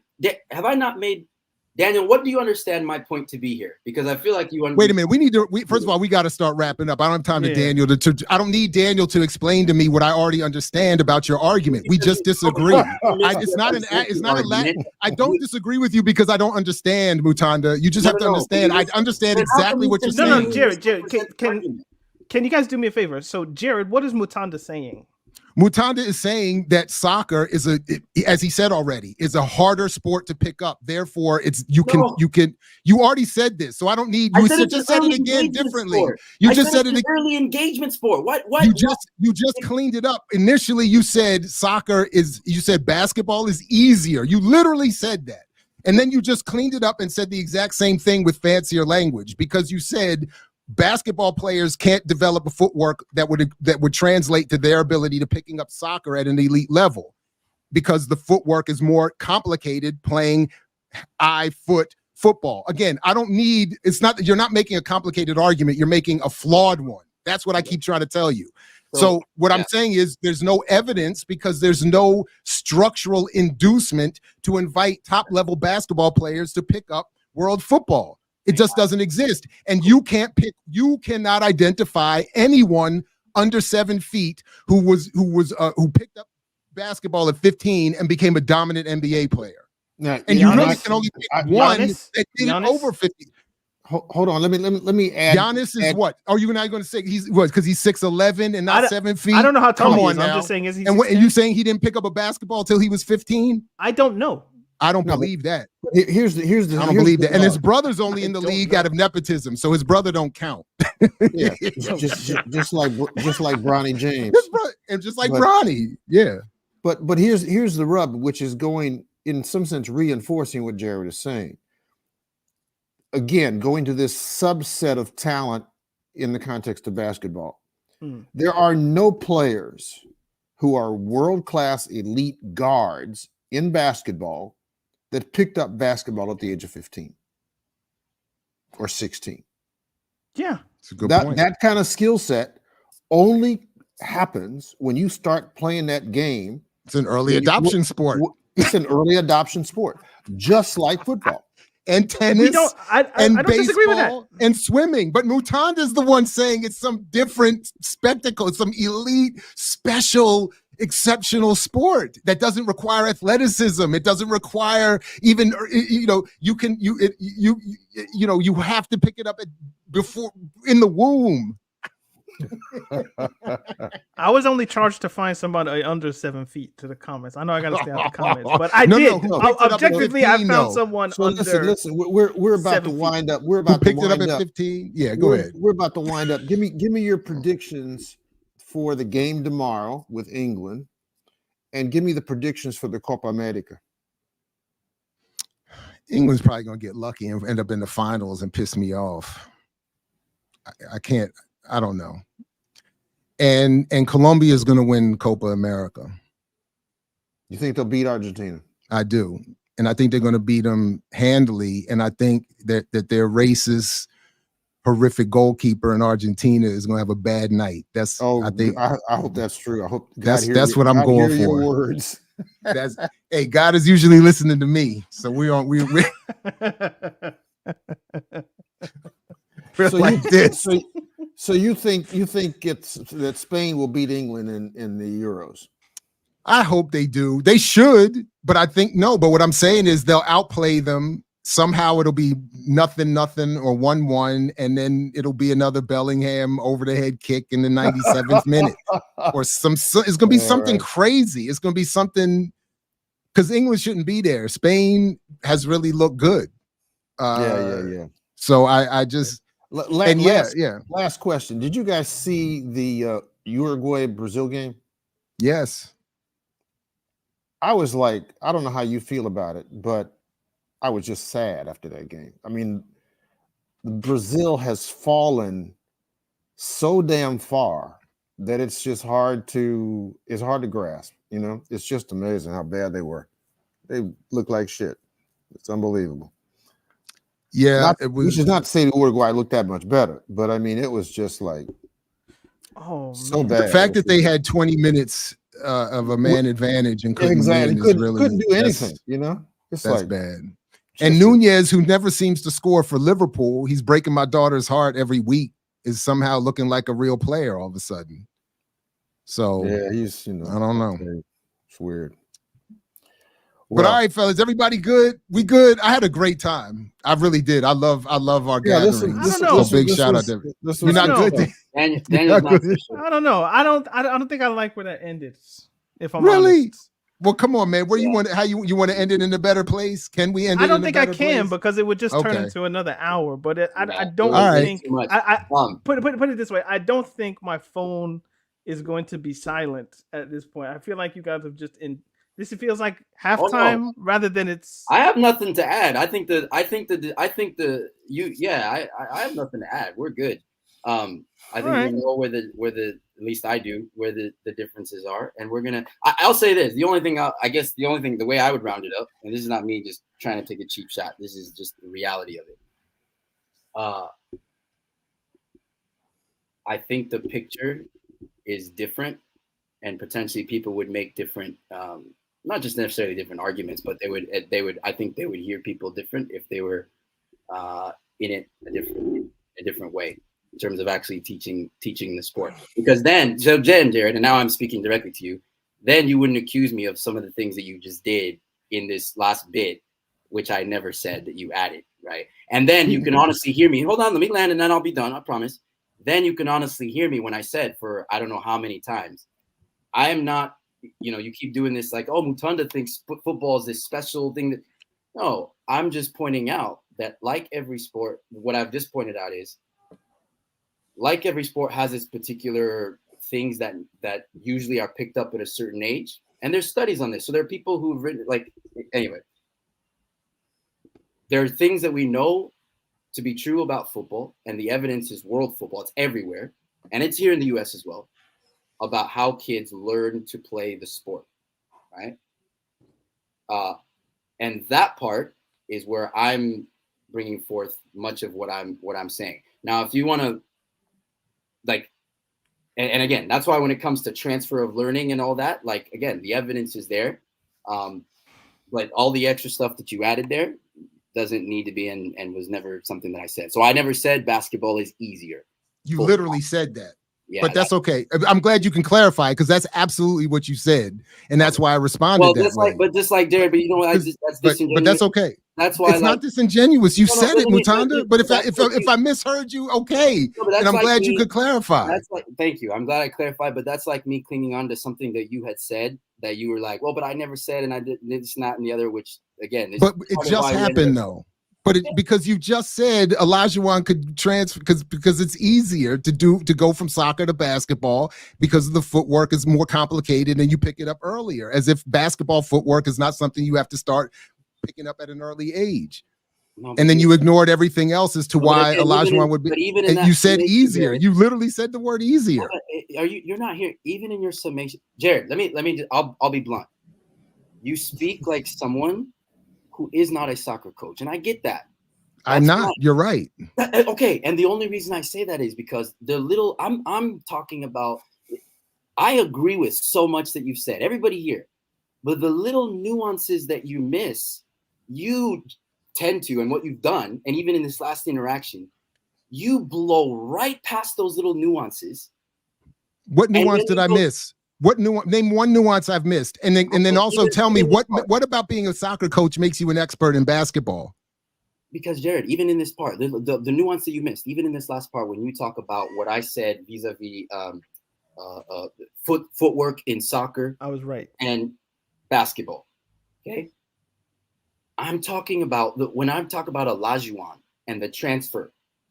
What I'm talking about simply is that learning to control a football is foreign for any population of people, right? At any given population, learning to control a football is something that unless you do that at a relatively early age, you won't become elite. I'm talking about learning to control the ball, right? Because football, and this is what's different, and I never made this point earlier, and maybe that's my bad. Football is the only sport, right, in which you're controlling the ball with the same limbs that you're running with. There's no other team invasion sport where that's the case. Now, this is when I say you're blowing past something, and this is what I'm saying, you're not a football coach, and that's fine. I'm not casting an aspersion. What I'm saying is, though, that simple point of I have to control this ball with the same limbs that I'm running, standing, whatever, balancing. Like, you need to realize, like, how much of a hang up that actually is for kids, anywhere, any population, learning to be dominant at football. And that's why now, if I pivot to that article that you posted about Olajuwon, again, a big takeaway for me related to that point is when Olajuwon says he played soccer as a kid, and I can only assume this is because of his size, but also because of his relative skill or lack thereof with the ball. What position did he play? He played goalie. When kids are playing with each other, who do they put as the goalkeeper? The least skilled kid on the team. It's true everywhere. So this is my point, is that, like, you have someone who wasn't good enough to play soccer. That's what it is. He wasn't good enough to excel at soccer in his home environment. And then he was able to pivot to a sport. And again, I'm not saying it's easier, but I'm just saying because he had developed, to your point, certain ways of moving from soccer, now he gets to a sport where instead of the ball being on the ground, you can bounce the ball, and that is different. Like, if you would that have happened for him if he was not 7 feet tall? If he was 6'5", would he have done that? Would that have worked for him? Do you really think it would Olajuwon have even been invited to go to University of North Carolina? What was UNC State? Houston. I'm sorry. Would he have even been invited to go to Houston if he was 6'7", 6'6", 6'2"? I don't know, but Jared, that's not my. I didn't even. That's not even. And again, how many world football programs are scouring NBA playgrounds looking for a player? But I'm not even debating. How many of those players would be invited or even think of having the potential to go to a league that exists somewhere else that would invite them to play? Yeah, so there's so many factors you're leaving out. NBA players. Exactly. And they're too big. That's kind of the whole point. They're not too big. They're not too big in 6th grade. They're not too big in 5th grade. They're not too big in 3rd grade, where many of these players are picking up the ball for the first time. They're not. And again, you're taking asking one about example. At the point of transference. You're taking Jared, one example of one just a point of clarification. One person in history, and using that to say that an entire sport cannot be developed and picked up at the same levels of other parts of the world in this country. And I've never said that, and that's why I'm. Then what is your point? Then what is your point? But you're not gonna. You're not gonna. Then what is your point? Then what is your point of bringing up the distinction, Mutanda? Nope. You're not being genuine right now. I think the point is at the point of transference. You're not gonna. So using Olajuwon transferred from a sport at 15 or 16 to and pivoted to a different sport. It's funny to use pivot because that's what he was famous for. Pun intended. Yeah. At the point of transition where somebody would be looking at teenagers to go into playing world football or soccer for purpose of clarity, a scout wouldn't be looking at 15 or 16-year-old NBA players, even more to my basketball point. Players. Exactly. Even more to my point. So again, another reason why we would not the transference of skills by the time that you're 15 or 16 has the early adoption, we'll say, has been so far gone that there's no point at looking at that. You could say that, or you could just as likely say that the skills you would need to see are not being exhibited on a basketball court in the same way you could see a 7-footer with footwork is exhibiting skills that could be applicable to an NBA court. So you're right. Jared, the point here is that height in the NBA context is as if having technical skill in football. Just being tall. There's a stat that, like, I think it's 15 or 20% of all of the world's 7-footers play basketball or they're in the NBA. That subset of people is so rare. And height, because you're going for something that's 10 feet in the air. Even more to my point. I'm not saying that there's a point of disagreement. Maybe my tone is adversarial, but because basketball prioritizes, we need to get this object into something up there. Tall people have a disproportionate allocation in that sport, to where just being tall is as if you have the technical ability in football. That's the transference of skill. Now people have variations, like a Jokic. It's his mind, Hakeem Olajuwon, he was able to dribble. Shaq is just, powerful and big, and he was also a little bit nimble, especially at LSU and with the Magic. And maybe if you could easily say if world football got over its discrimination against 7-footers, you could develop 7-footers to be as skillful with the feet and do whatever as. But you're missing my original point, though. Now, this is where we disagree. You're missing mine. Because in the last episode, you guys asked where are the Messis, where are the Neymars, where are the Mbappes, where are the Peles, where are the Maradonas. That's what you guys wanted to the point where Robert was like, we asked that question in the context of the United States. And exactly. maybe a US Messi would be 7 feet tall. Maybe a 6'10", 280 player would evolve the footwork and skills to be. Imagine Messi at 6'8". With all that, maybe Messi even can't better. Exist at 6'8". Why not? The ball is on the floor, and hit a 6'8" person. Their feet is still on the ground. Do you think that center of gravity doesn't exist? That the ability to turn, torque, all of that is exhibited in players whose center of gravity is above the ground, or lower to the ground. Obviously, and do you think that could be the explanation for why all of the greats of all time are small people? Normal looking people that a scout wouldn't just automatically assume, sure. oh my god, Maradona. Okay, fine. So we take just by his visage is going to be the greatest of all time. I grant you that. Fine. So we take out the 7-footers. Fine. We take out a decreasing membership organization or body of the NBA. Basketball's not even looking for them like that anymore. We just go again straight to the original discussion about the pool of athletes in the country. And out of that pool, this is where we agree. But I don't like this notion that if you just take the biggest, the fastest, the strongest. I didn't say that. It's Mutanda that's saying we can take anybody out of the world of soccer who can just play goalie and put him on an NBA court.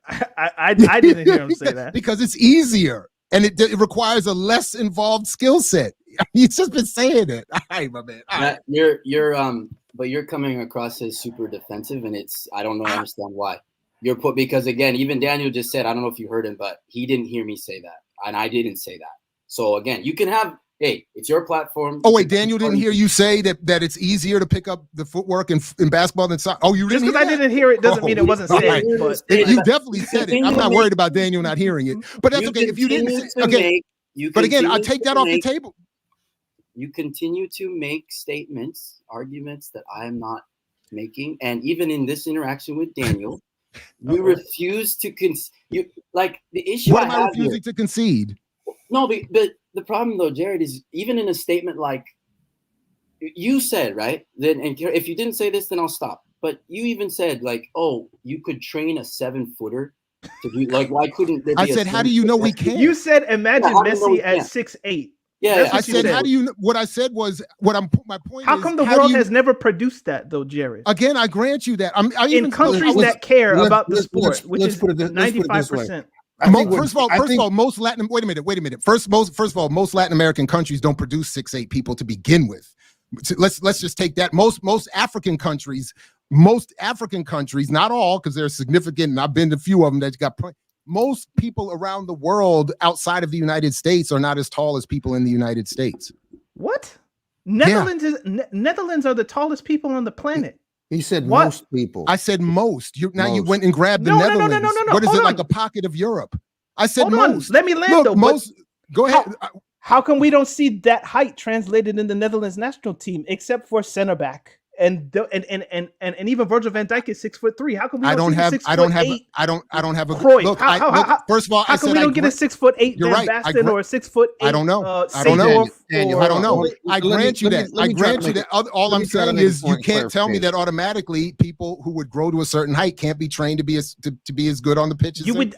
But okay. But even if they were, for you to support the claim, though. I don't have evidence for that, but I'll take, again, I've been saying I will take that. You want me to believe something can happen that has never happened? No. You want me to believe, based on one example, that entire existence. I'm giving you the breadth of earth. Look, I keep saying I'm willing. I don't want to put. I was trying to make a different point about that. I will take all of that off the table. Let's stay 6 feet and below in the United States. If everybody 6 feet and below was encouraged and given the resources and seen the possibility, you would see more black, more brown, less white athletes on the U.S. men's national team. And Mutanda and I are fully, I would think, in Okay. agreement with that. Okay. Okay. So there's no argument. No, but Nope. the argument is in the I was going to say hyperbole, in the hyperbole of saying just we're going to get 6, 8, 7 foot Messi's. Like You might. No, but hold That's on. all hold I on. said is you I think, No. no, hold on, Daniel. It's an impossibility. Daniel, Okay. but listen, Okay. you're making a conclusion, Daniel. That's not a fair conclusion. What you're saying is you're looking retrospectively and saying that the past dictates the future. And I think what Jared is saying, and Jared can correct me if I'm wrong, I think what Jared is saying is that the United States has a depth and breadth of talent athletically across the board that if in fact this sport, football, was ingrained in the culture like it is in Brazil, say, it is very possible that you could get a 6'5" genius or a 6'6" genius playing this sport that would break every record that Messi's ever had. That's a possibility. Brazil have not as many people as the United States, but they certainly have more Africans. They have a priority on football. Where is the 6'6" Messi that they? Where is the 6'6" population in Brazil? It hasn't happened yet. It hasn't happened yet. And there are numerous NBA players that have come from Brazil, so it's not numerous. It's not that they don't. It's No, not not numerous. numerous. Stop saying numerous. Do not say numerous. There are not numerous Brazilian basketball NBA players. not No. NBA level, but basketball players. What numerous? And how many of them are over 6 feet tall? And how many of them are 6'6"? A lot. No, there are a lot of Brazilian Anderson basketball Varejao, players, I'm very few. I'm limited to I'm limited to people who have made the NBA. Like All right. I know because you're one Olajuwon example. Nene, who used to play for the Denver Nuggets. Like it's an impossibility. Guards. I didn't say it was an impossibility. Come on, man. But the best skills are not. Go for it. Nene is certainly not what you call, some incredibly skilled forward. There have been the only guard that I know of that came out of Brazil who was a guard was Barbosa. I gave you 2, but you guys haven't given me one 6'8" level Messi. Again, we haven't. There's the same reason I'm arguing. And then the argument almost sounds like only tall people come from the United States. I didn't say that either. I said I was talking. God, you and Mutanda accused me of not listening. I said that's what it sounds like. I said that's what it sounds like. I said that's what it sounds like. I said you both accused me of not listening, and you all are not listening to what I'm saying. Because I definitely did not say that. I said by percentage, and I said overwhelmingly. I did not say there's no tall people outside the United States. The same way. All right, man. Whatever, man. All right, fellas. Anything else? You all can have the last word tonight, man. I look forward to the next time we get together. Yeah, well, I'm just again, I'm unsatisfied with where this is leaving. I don't know what that I'm means. not satisfied. Maybe either, it's just me. So maybe that's. I'm a Disney Plus merchant. I like happy endings. It doesn't feel like a happy ending. Pause. But I want to put 2 things on the table. One is right. at some point we should have a session to talk about the women. We're trying, Robert. We're trying.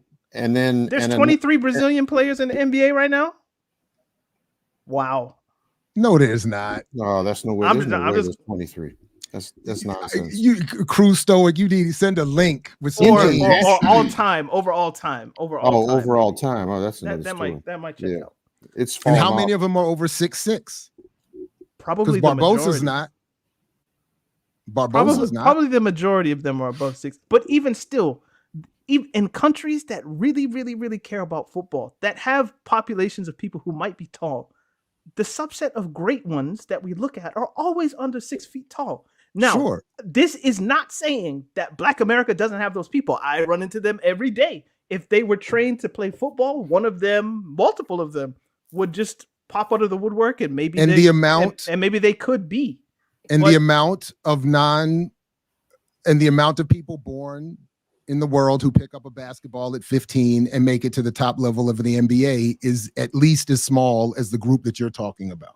Oh, it has to be smaller because the NBA. So that's my is the point. only place where you can play. But that was my only thing about the whole Olajuwon thing. That this idea that the footwork only translates in one direction. I don't agree with that. I don't think I that's didn't fair. hear Matanda saying that. He literally when he said that. it. But he literally said that. He said, "What are you talking about?" He said the footwork. He said it's easy to say the word. There it is. You just said it. Go ahead. Now, this is what I heard.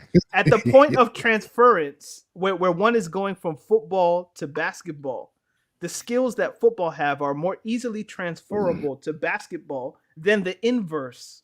The skills of basketball are not necessarily transferable to basketball. If they were, where are the players? We can at least name some examples. Now, your argument is there is no incentive for people to play world football.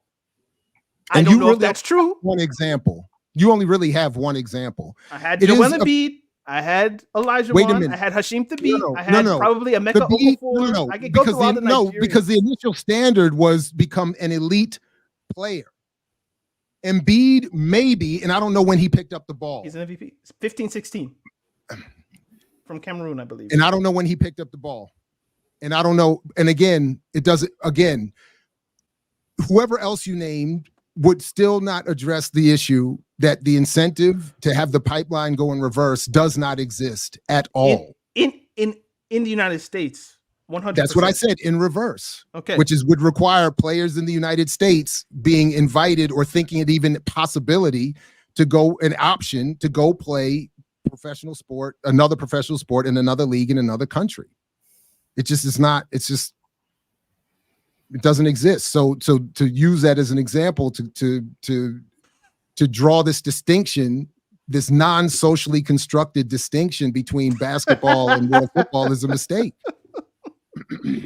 He had to add the because my whole argument, I literally started, my first sentence involved social construct.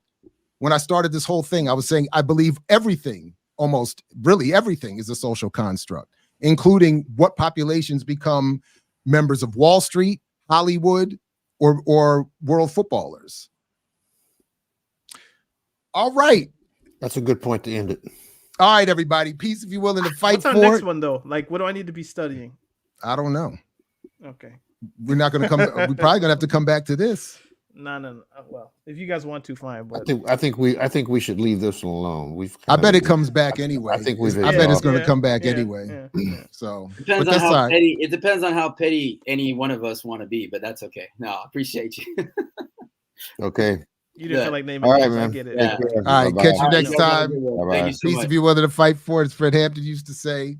Next time, right here on I mix what I like. I mix what I like is exactly where you want and need to be. I mix what I like, organic, vegan, soul food from your immediate diet. That's healthy.